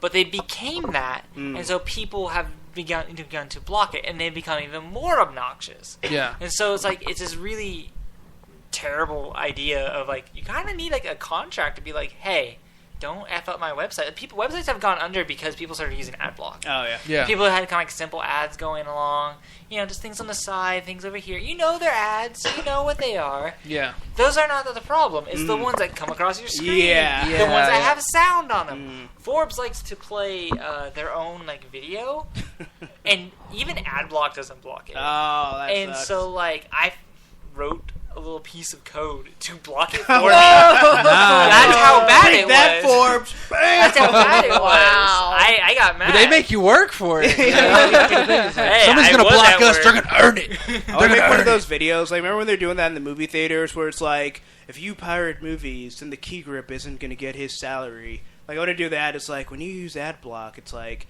people that have internet websites are not going to be able to afford their lifestyles anymore. Well, And I I'm mean, taking it's nickels true. out of It is true, but, like, Yeah. but I want to do like one that's kind of satirical. Just be like, come on, man. When you use ad block, I'm gonna have to go back to sell myself on the street. You know, just like make it like really like over the Sell top. myself on the street. You know, and to go back to Destructed, that was one of the funny things because they had posted Nero Gonzalez. He's the owner, head guy of Destructoid, establisher. He had wrote not a very heartfelt, what do you call it, like an open letter to all the people that go to Destructoid, to the internet pretty much. Welcome, internet. And it wasn't worded very well, and he pretty much was just like very passionate, but he was relying too many on the facts and like, this is what happens, you know, our income revenue, you know, just from ads alone was like somewhere like 80 something %, and in the past 6 months it's gone down to 40. You know, we've had to cut staff and find other ways to make money, and then start charging now, you know, to make these little subscription plans to offset the, you know, the cost or whatever, all that stuff. And a lot of people didn't take kindly to it. Right. They were like, you know, they went into the Destructoid forums and stuff. And so then he pretty much was like, it was another apology, open letter, like, hey, I'm sorry, but let me put it this way. And it was like, okay, well, this was much more digestible, like the way he had brought it out. And like, you know, these are people's lives. You love some of these people. You know, please, please, please support them. Do what you can and help us out. And if you do have ad block, you know, put us on your, what do they call it, green list, white list? Green or white list, yeah, put us on your green list, put us on your white list. And it was just more like a, you know, like a plea for help. Like, you know, just help us help you, because obviously if you're coming to our website, you love what we're doing. If you're coming all the time and if you're a member on the forums, you know, just do what you can to support us. It's like, and if you don't, then that's fine. We won't hold it against you, at least not anymore after the other plea. But it's just like, you know, please do what you can, because, you know, if I can't make money off of this, then I have to start cutting people. And as a boss, that's like the last thing I want to do. Yeah, I think it comes down to people are kind of greedy when it comes to content. They're like, you know, oh, this guy's doing all this content. Oh, I shouldn't have to have any inconvenience. It's like, well, this person's inconveniencing their life to do this. I mean, Kelly does these videos for Weird Girls, and it takes a lot of time out of her time, and we spend money on, you know, on stuff for it. And like right now, we're not really heavily monetized, right? We're barely covering overhead. Yeah, barely covering overhead with Weird Girls, and so it's kind of like the ad block does make a difference. The ad block does make a difference, and it really does hurt people. And I hate it when I see people like, well, it was really long and stupid ad. I'm like, well, they don't get to choose. Yeah, because they don't make enough money to pick and choose what ads. It's not like, hey, Coca-Cola sponsored this video, you know? Yeah. But yeah, it's ridiculous, because people have like this whole feeling of entitlement. It's like, oh, it should be free, it's on the internet. It's like, you don't realize it costs time and money to put that stuff up there, you know? It's like one of those things where it's like, okay, if like a site has like merchandise, like, okay, you're obviously not obligated to buy the merchandise, but at the very least, let them get ad revenue so the site can continue to exist. Yeah. You know? 'Cause they act like they're such big fans of it, but it's like there's this weird taboo when it comes to like anyone who's not you making money, you know? It's like, oh, I want to make all this money, but if you're trying to make money, then it's like, oh, you're greedy. It's like, no, I have bills and, you know, life expenses. You know, it's I don't know, it's ridiculous. It's just this weird like double think, you know, where people they don't ever put themselves in that position, and then there's the other on the other extreme where like they assume you're making like oodles and oodles of money. Yeah. Right. It's like, oh man, you probably drive a solid gold car.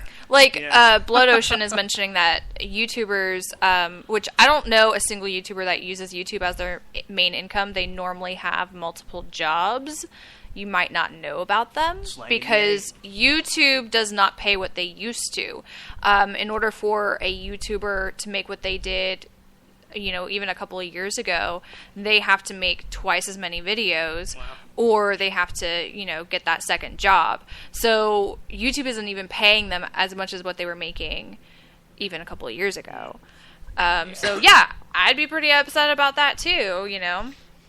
I don't blame them. Yeah, and then YouTube can just randomly yank your shit for no reason. Oh yeah, YouTube's gotten really bad with that. It makes me just really angry. Like I know the entertainment companies are like, hey, this is how we make our money, but you're squashing creativity. These are your future contributors to your companies, and you're killing them. Yeah. They're not gonna want to work for you. You're murdering them. You gotta let creativity, run peacocks, free. gotta let them fly. You know, someone takes your song and gives you credit, there should be no issue. Yeah, Right. the thing that's ridiculous too, because YouTube already has a feature where it's like it finds if you have that song. The algorithm. Yeah. And it's like on one hand it's good because it like makes it where there's a little like you can buy the song. It's like that's cool. And they should stop there. Instead, it's like it monetizes it for them, or like sometimes you get like the message where it's like it's only available in certain countries, or they'll just flag it and take it down entirely. Yeah. Like when I was doing my Walking Dead videos, I started off, the first one I made, I actually had like the intro playing, you know, to be the intro to the show. That's pretty cool. And it was like, and they took so that got flagged, so I couldn't put it anywhere. I couldn't even embed the video anywhere because of that. So after that, to get around that, and it lasted for most videos, is I would use clips, but I would cut out all of the sound. And since the algorithm is only like based on sound, it's like I got to the point where if there's a song that I want in my video, I sing it. I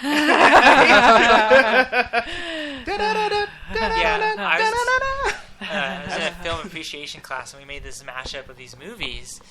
And we went to go see some old ones that were posted to our teacher's like little film blog, and 3 of them were taken down already. Wow. And like these are school created legally. You know, like you could go to court and like fight the copyright law and say, hey, this is for school. This is you know, for a mashup. It's a parody. It's got all the defenses under the sun, but all the onus is on the person who made it instead of on the company to prove that it's somewhat harmful. Yeah, right. The company has resources. The person who made it almost never does. Yeah, they have the Scrooge McDuck, like, Moneyball. One of the things, like, even the company knows that they're wrong in doing that, but they feel like they can bully you around because, you don't have the resources to fight us, even if you know you're right and everyone else knows you're right. You're like, you're not going to do it.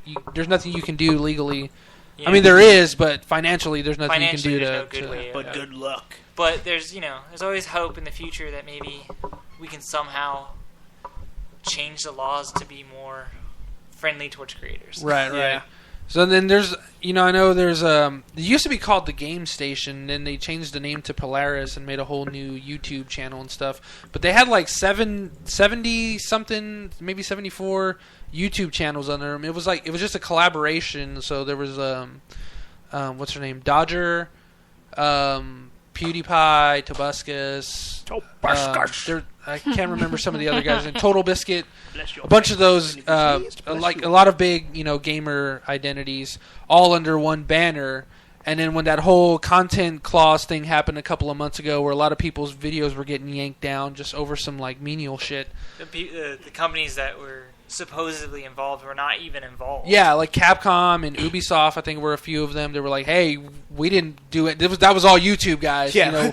Like in Capcom, Capcom was a big proponent of that, where they were just like, "We swear to God, we have too much bad publicity to not.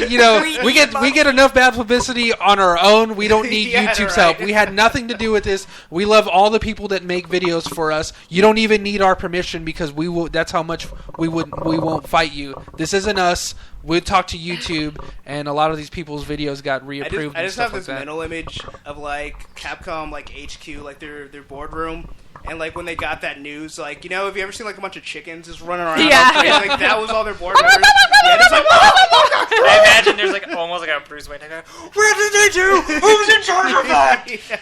YouTube flagged a couple of our Talking Over Games videos that we used to do. We Mark or. I would play video games with Mark, or hubby came in on it. I think I did one with Danny Danger, and we were just talking about stuff. Like, so you have, a match of Injustice, Mortal Kombat, and in the time it takes you to beat the shit out of somebody else, you have to talk about a serious topic, and it's easier said than done. But YouTube flagged a couple of them because the video game content. And I was like, fuck you, YouTube. I was like, but what about all these gamers that are streaming just, to share with their friends? And they go to Twitch. Yeah. Well, because it's more nurturing towards that than YouTube I almost feel, I wish Twitch would actually start allowing, trying to get more of a community like YouTube, because I feel like YouTube should they do. Cut. I feel like they should be more cut. I think YouTube needs to get a little knife stabbed in. It's I think that's going to eventually happen. I think they're eventually going to destroy themselves. Cause it's like, I think Twitch just needs forums. Yeah. But it's like all YouTube is user-created content. Yes. It's all and when you destroy that, you're going to destroy yourself. It's one of those things where it's like, YouTube's so big, it can never be taken down except for by itself. And I think that's exactly what's going to happen. Well, and there are other sites that are coming in, like Blip is coming in. I think there's another one. I can't remember what it is. Vimeo's getting a little stronger. Oh, yeah. Live Link. Oh, but just to finish that other thing I had. Polaris, after that whole thing, Polaris's video, all their, subscriptions that they had, or different, video channels. They had like 70-something channels. Sorry, my brain. You got it. They had like 70-something channels, and it was literally like halved. after that day. Jeez. After that day. Because they pulled their videos? Yeah, because it was just too much effort. They were like, you know what? Just because this is such a huge headache, they just consolidated pretty much their entire library. That's awful. Yeah. That's really awful. So I mean, that's and when you when you literally cut half of your content because of hassles, you're probably having all your money as well. Yeah. You know? Yeah. So okay. No, I mean that was just the huge blow because Polaris itself is just a huge collaboration of some of the biggest names of some of the biggest YouTuber names in the gaming community. Luis, I have not seen Once Upon a Time. I heard that they brought Elsa in and she might be a baddie, and it pisses me off because she is not a bad girl. She's not a villain. That's the whole point of the fucking movie. She's got a heart. God, it makes me so mad. I heard about it and was just like, you know what? Fuck you, Once Upon a Time. Luis knows about this, okay? Yeah. Tell me how you really feel. I feel like you're holding back. I refuse to have that playing in my presence. Right, so I can't even watch it when he's home. I have to go to a cafe. Right. So I have this love-hate relationship with it. I hate Once Upon a Time with a fiery passion. And at the same time, I love it and I can't stop watching. It's like a beautiful train wreck. And every season I come in and I watch it for a couple episodes and then I remember why I hate it and I stop watching it. And then I hear about things that happen. I'm like, oh, fuck, I gotta watch it again. So I heard that Elsa came in and I'm mad and I'm so mad. I'm so mad. Elsa is misunderstood. Blood Ocean. As long as Snow and Charming is still alive. God! I don't care. I hate Charming. They need to die, and they need to die in a horrible, Charming was fashion. this close to dying because something happened in Neverland and he didn't die. I'm so mad. I have a solution. Jar Jar and Martin should write one of the episodes. And just Everybody kill dead. off a few characters. A few weddings. Yes. Yeah, a few weddings, yeah. He can. Okay. Wish list. Charming. Yeah. Snow. Peter Pan's still alive? Kill No. him. He's dead? No, he's gone. Stab him. Hook sends his regards. Hook needs to die. Those actually are the ones that really piss me off. Yeah, those are the worst most. because they have no character. They're a flat piece of paper and walking around. Zelina, the Wicked Witch, she can go to hell. Oh, I haven't seen Zelina, so I don't know how bad. Kansas. They better mention Olaf. Could you imagine if Olaf showed up in Once Upon a Time? Oh, yeah. I don't have skull or bones. Oh, look, I'm impaled! I can't tell, in that scene if he was, horrified, excited about, or confused by the fact it was that like a beautiful combination of all. Yeah, all of the above. It was such a wonderful, because then it just feels like he forgets. He's like, whatever. Regina, I say this because I love you. Run! So I have a question. Actually, Olaf in Once Upon a Time would be awesome. I'm sorry, go ahead. Oh, no. I was going to say, has anyone seen Amazing Spider-Man 2? No, have you? Nope. No? I felt like there was no reason. I can wait for Netflix. I I feel love that way too. Emma Stone. I love Emma Stone, But I and I can want to wait. support her, but... I can wait. You can only show so much support to certain people. Well, I have limited I would money, see the and hell- I'm saving up for Maleficent and... Oh, Oh, you're yeah. Maleficent. I just saw a commercial for it today. It looks really good. I like your headpiece. Rumor is Disney Infinity's getting the Maleficent figure. Headpiece. Go see Spider-Man 2 is what Blood Ocean says. Yeah, he was gushing Luis about is seeing it last tomorrow. week. Pop. Wait, what is that? You need to click on that link Do it. that Luis just It's sent. actually pretty good. I felt like it It's wouldn't be actually Yeah. pretty good. God damn it! It makes me so mad. Frozen is coming to Once Upon a Time. It's like, hey, this is.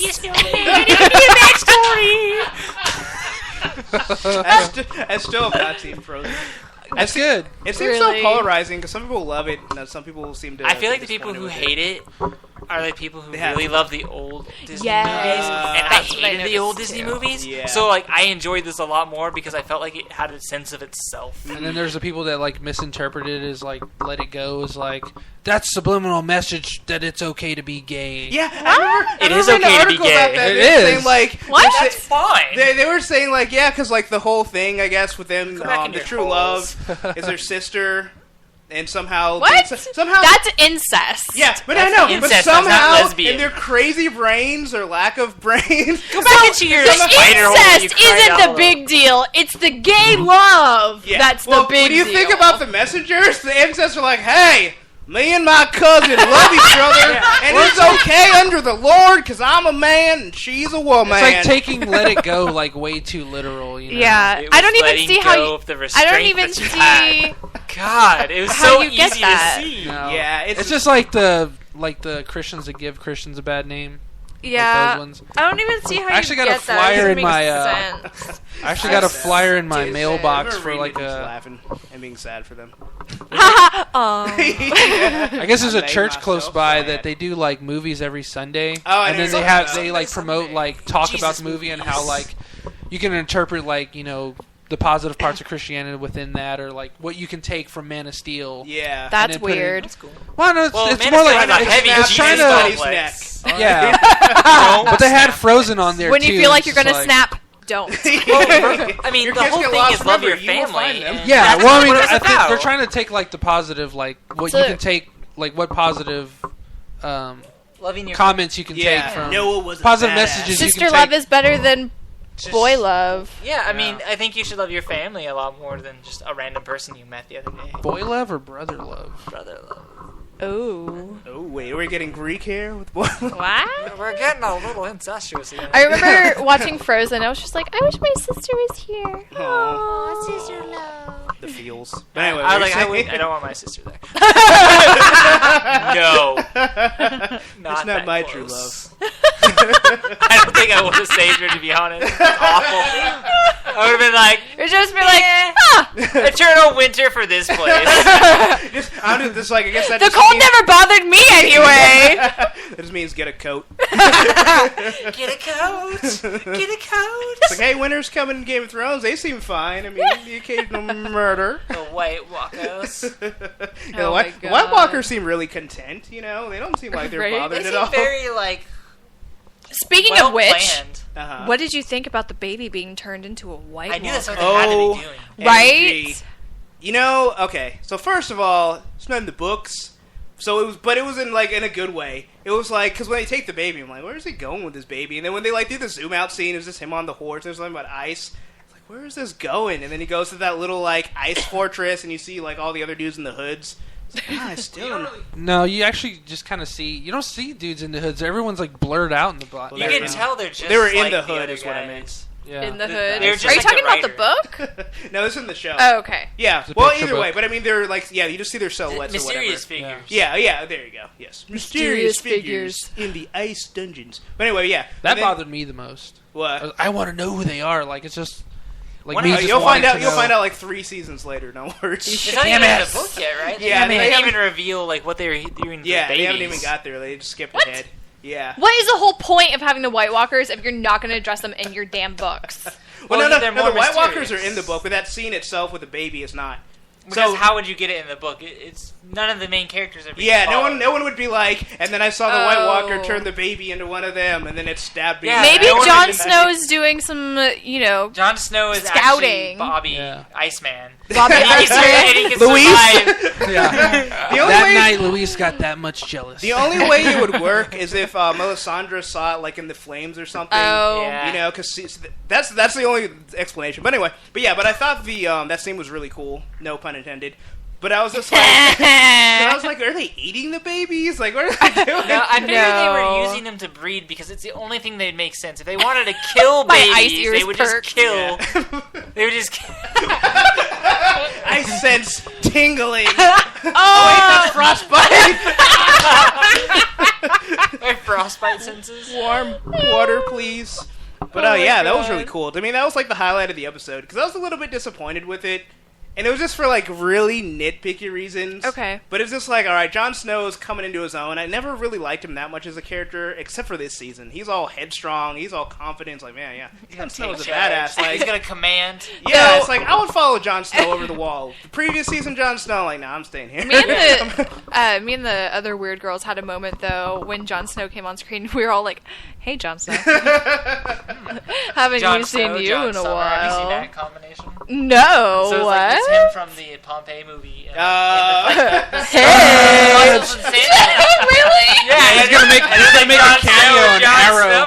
Oh, he's got to know something. He's gonna make a cameo Apparently, on he Arrow. does know something. Yeah, he should. Might as well. They're like, while he still has the abs before he eats them out of existence, like, you know, I gotta be an Arrow real quick. But yeah, I really liked what they did with Jon Snow. So, like, when he's fighting that dude, he's supposed to be like the best assassin in King's Landing. I wanted him to like win like on his own. I didn't want it to be like the cliche movie where it's like he's about to get killed. Oh, someone distracts him and now he's able to finish him. I wanted him to like find either like some clever way or like outsmart him or outfight him. It's Jon Snow. What are you thinking?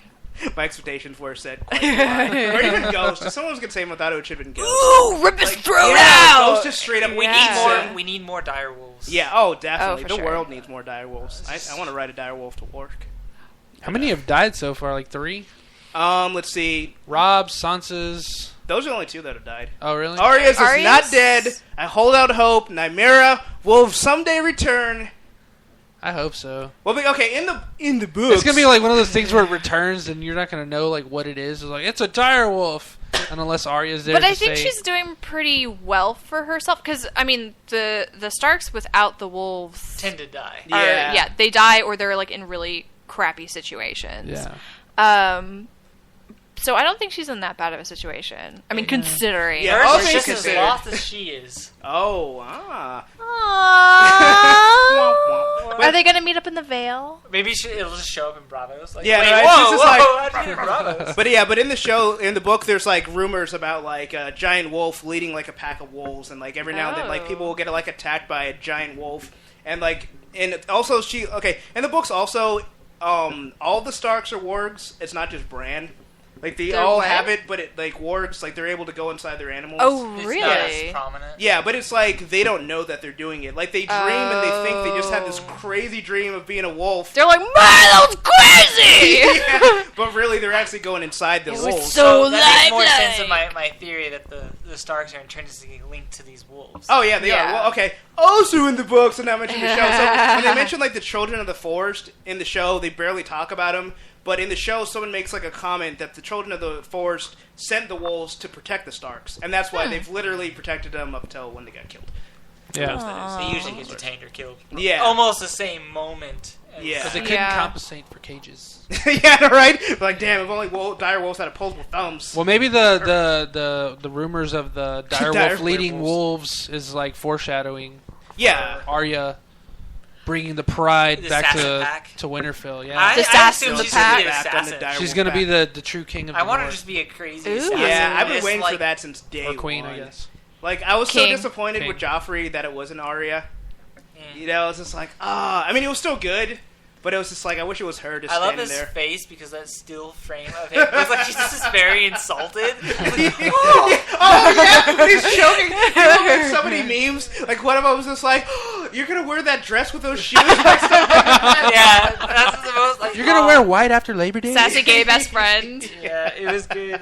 I love that face. Yeah. Oh my god. I don't know. Like, as much as Joffrey was like the most horrible monster, like, I'm going to miss him as a villain because it's like, he's so easy to hate. Yeah, but every now and then he'll have some scenes where he's a dick, but he's so hilarious. Like, where it's just like he has like these gotcha moments, and it was mainly the scene where like Jaime like tries to throw a little jab at him, where he's like, "Oh, you mean the Tyrells are the ones that are saving the city?" And he's flipping through the little book that have. He's like, "Oh yes, Sir Barristan. He was a great man. He's reading all his deeds." He's got 4 pages. Yeah, he's got four pages. And he gets to Jaime's and he's looking at it and he's like, "Uncle, someone forgot to write down all of your deeds." And I was just like, "Bird!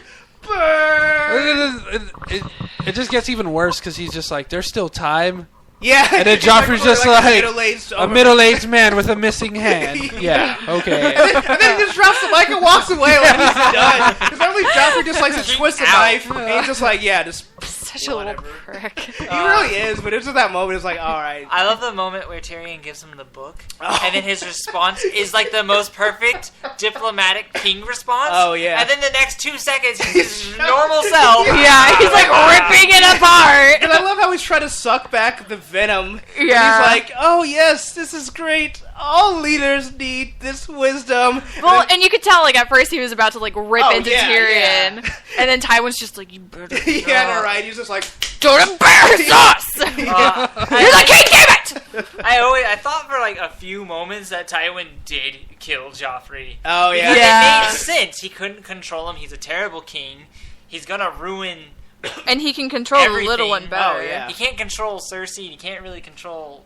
He can't really control any of his children. But I do love... I feel like he totally misunderstands Tyrion, and if he would actually understand Tyrion, Tyrion would be the best successor to him. Oh, yeah. Well, that's the whole painful part of it. Yeah, that's the thing. Yeah, Tyrion is like, as much as he wants Jaime to be him, Tyrion is... You know, he's the one that cracks in the background as Tyrion foreshadowing. Yeah. But yeah, Tyrion is like a spitting image of him. Like, he's got the cleverness. He even has some of the ambition. Like, once he got a little bit of power, he's like, you know, I actually like being Hand of the King. This is kind of fun. Yeah. He actually did save the city. Yeah, exactly. Which you got no credit for. Yeah, I knew he would. But yeah.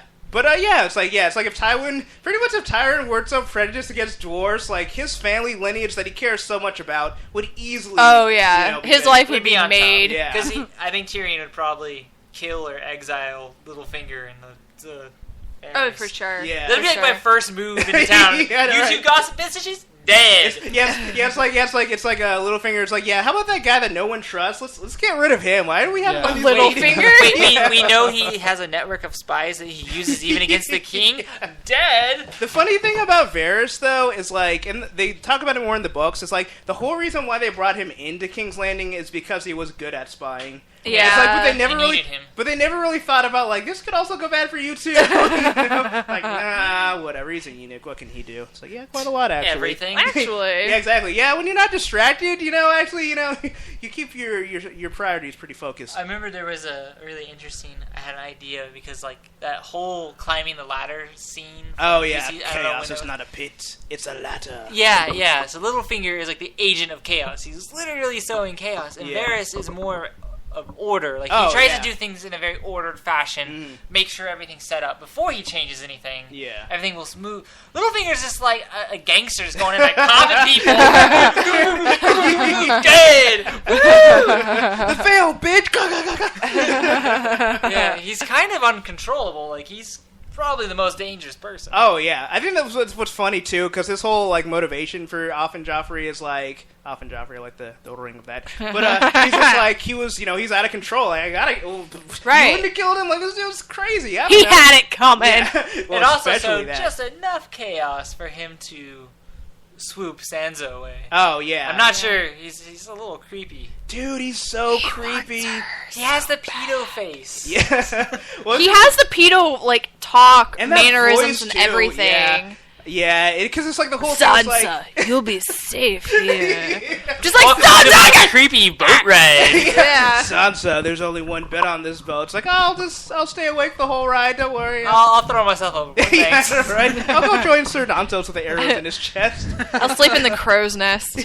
Yeah, but it's funny that he kills Joffrey for being like really. Oh, and spoilers, people, for being unpredictable. But it's like he's just as unpredictable. Yeah. Like when I first. Well, that's the thing. Is like he wants to be unpredictable. Yeah. He likes predictable people. He likes the chaos. Yeah.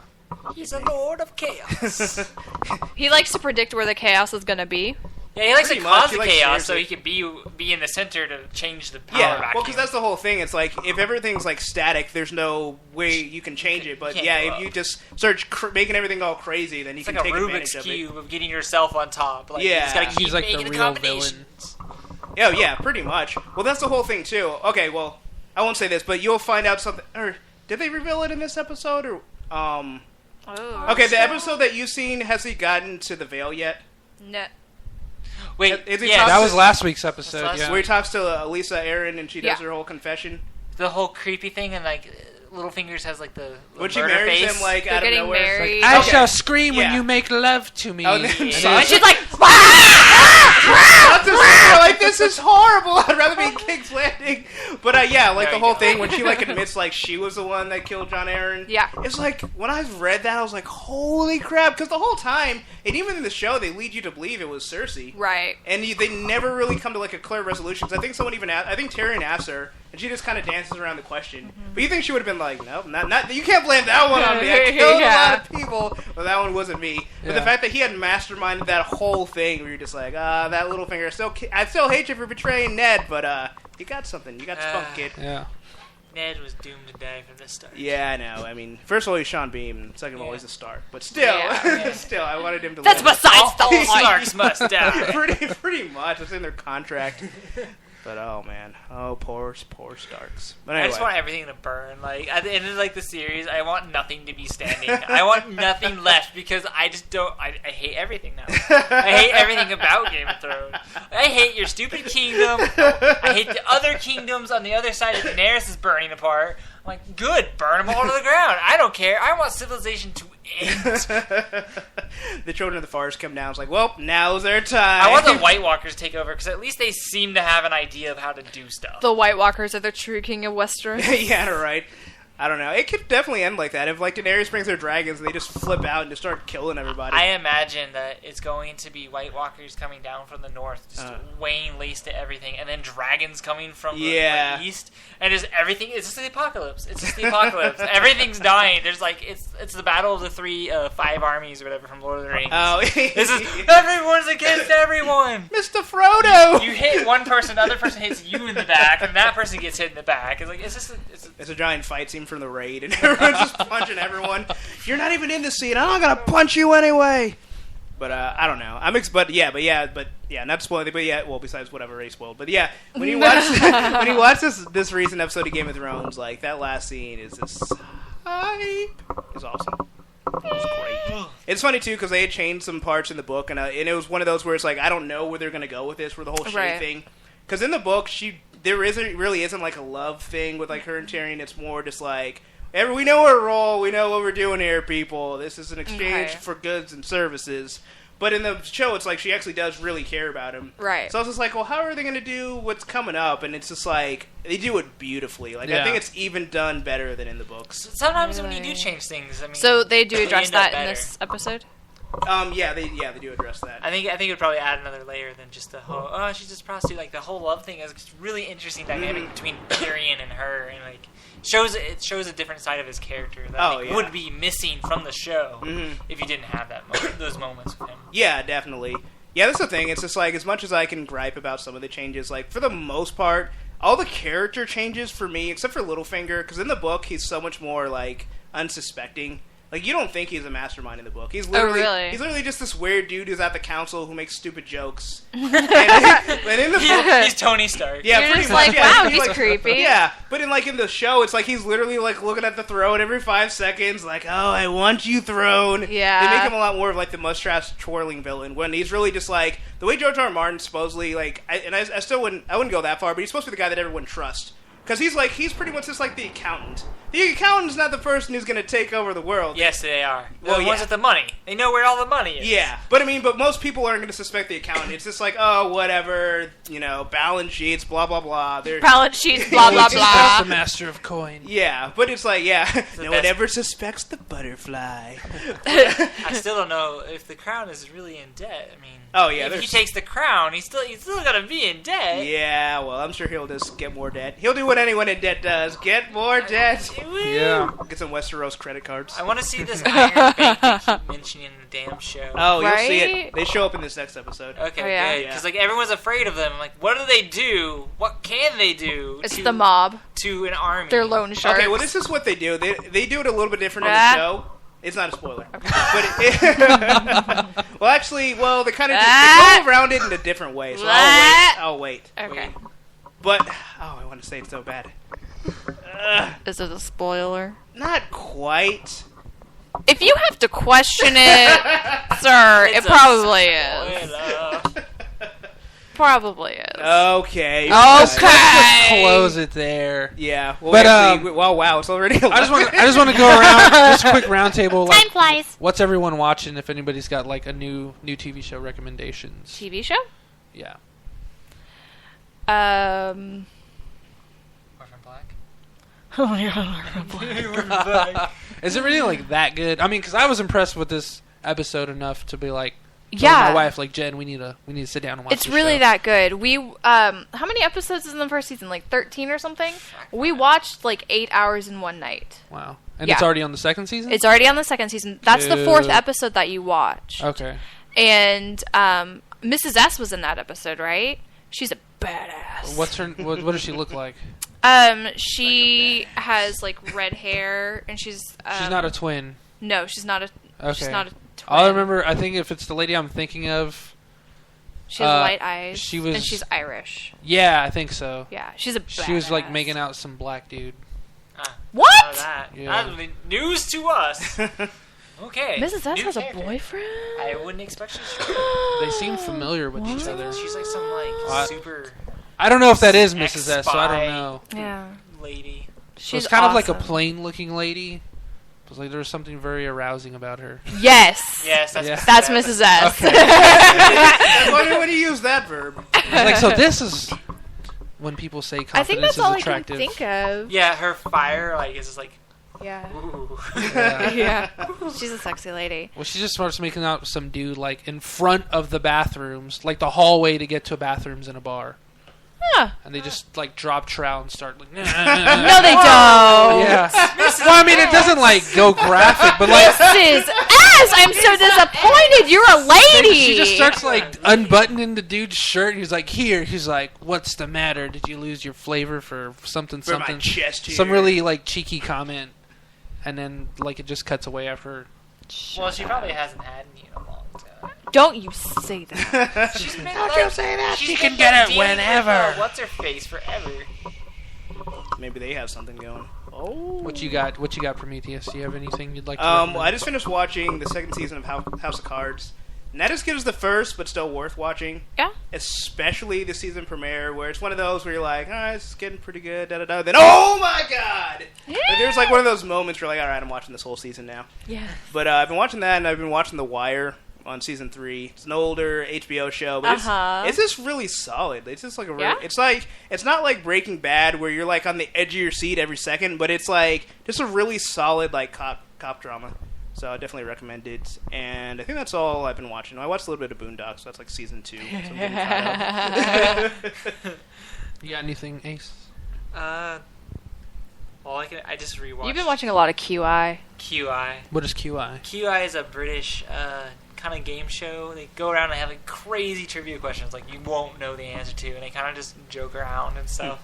I think one of the questions was like, why do lobsters turn red? And the answer was no one knows. So like it's those kind of questions, and they're British, and it's really funny. And like this last season was all about J's. Uh-huh. And like, they have crazy Cool. words like gentacular, which is nice. Anything pertaining to breakfast Oh, is what gentacular means. So like, give me that gentacular food, you know. Like So I can have a gentacular dinner Yeah. if I have breakfast for dinner. There Yes. you go. I Just like breakfast tacos. So you learn crazy Yeah. facts, and it's Cereal. also freaking hilarious. And it's hosted by Stephen Fry. I eat like a Steve Fry. bachelor. Apparently, Luis is a I fan like of Stephen it. Fry. Oh, and Luis recommends Nickelodeon's Teenage Mutant Ninja Turtles. Teenage Mutant Is that the best Ninja version? Turtles. Does that segue us into the video that you have up there? I was actually going to let you guys pick, with the exception of DuckTales, because we played that a couple of weeks ago. Teenage Mutant Ninja Turtles. Okay, well, we're going to close with that one then. But I got one show, and it just aired last night, and I saw it.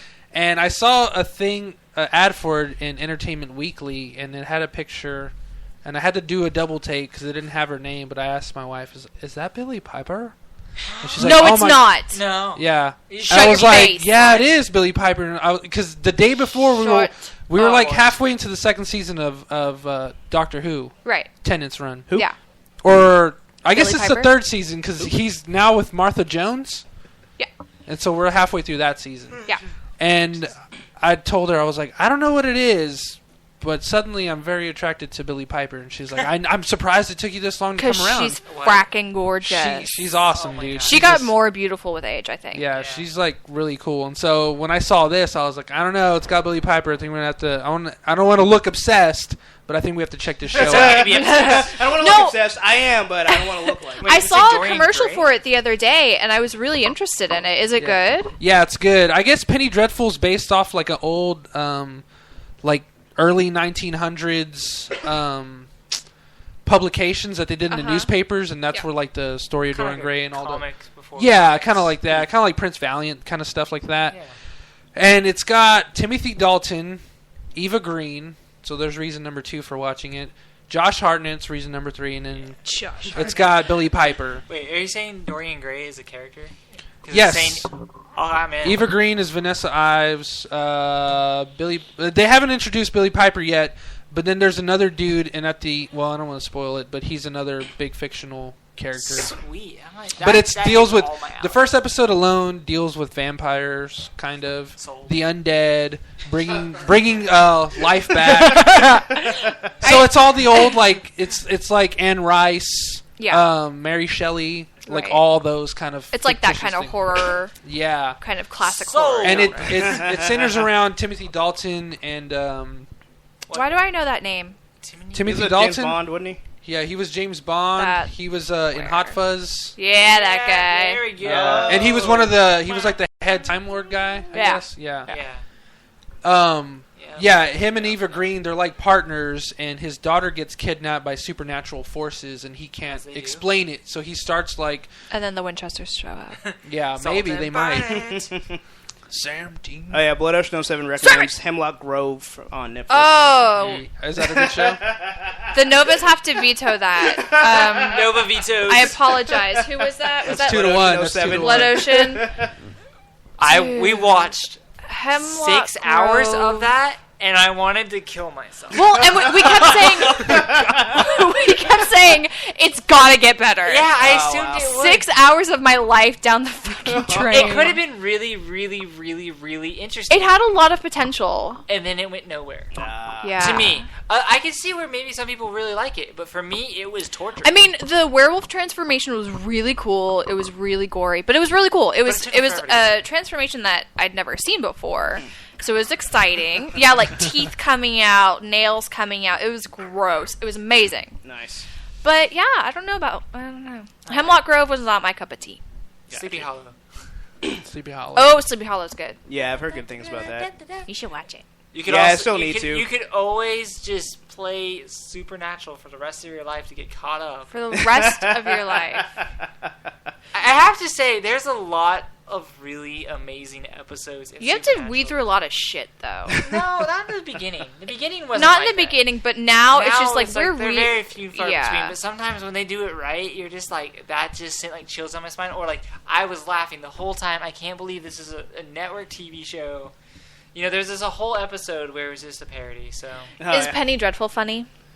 It's like your typical like English cheeky funny. So it's like it's real dry humor. They're just sassy pants. Yeah, like Eva Green, dude. Like I was completely smitten with her. Can you show me a picture?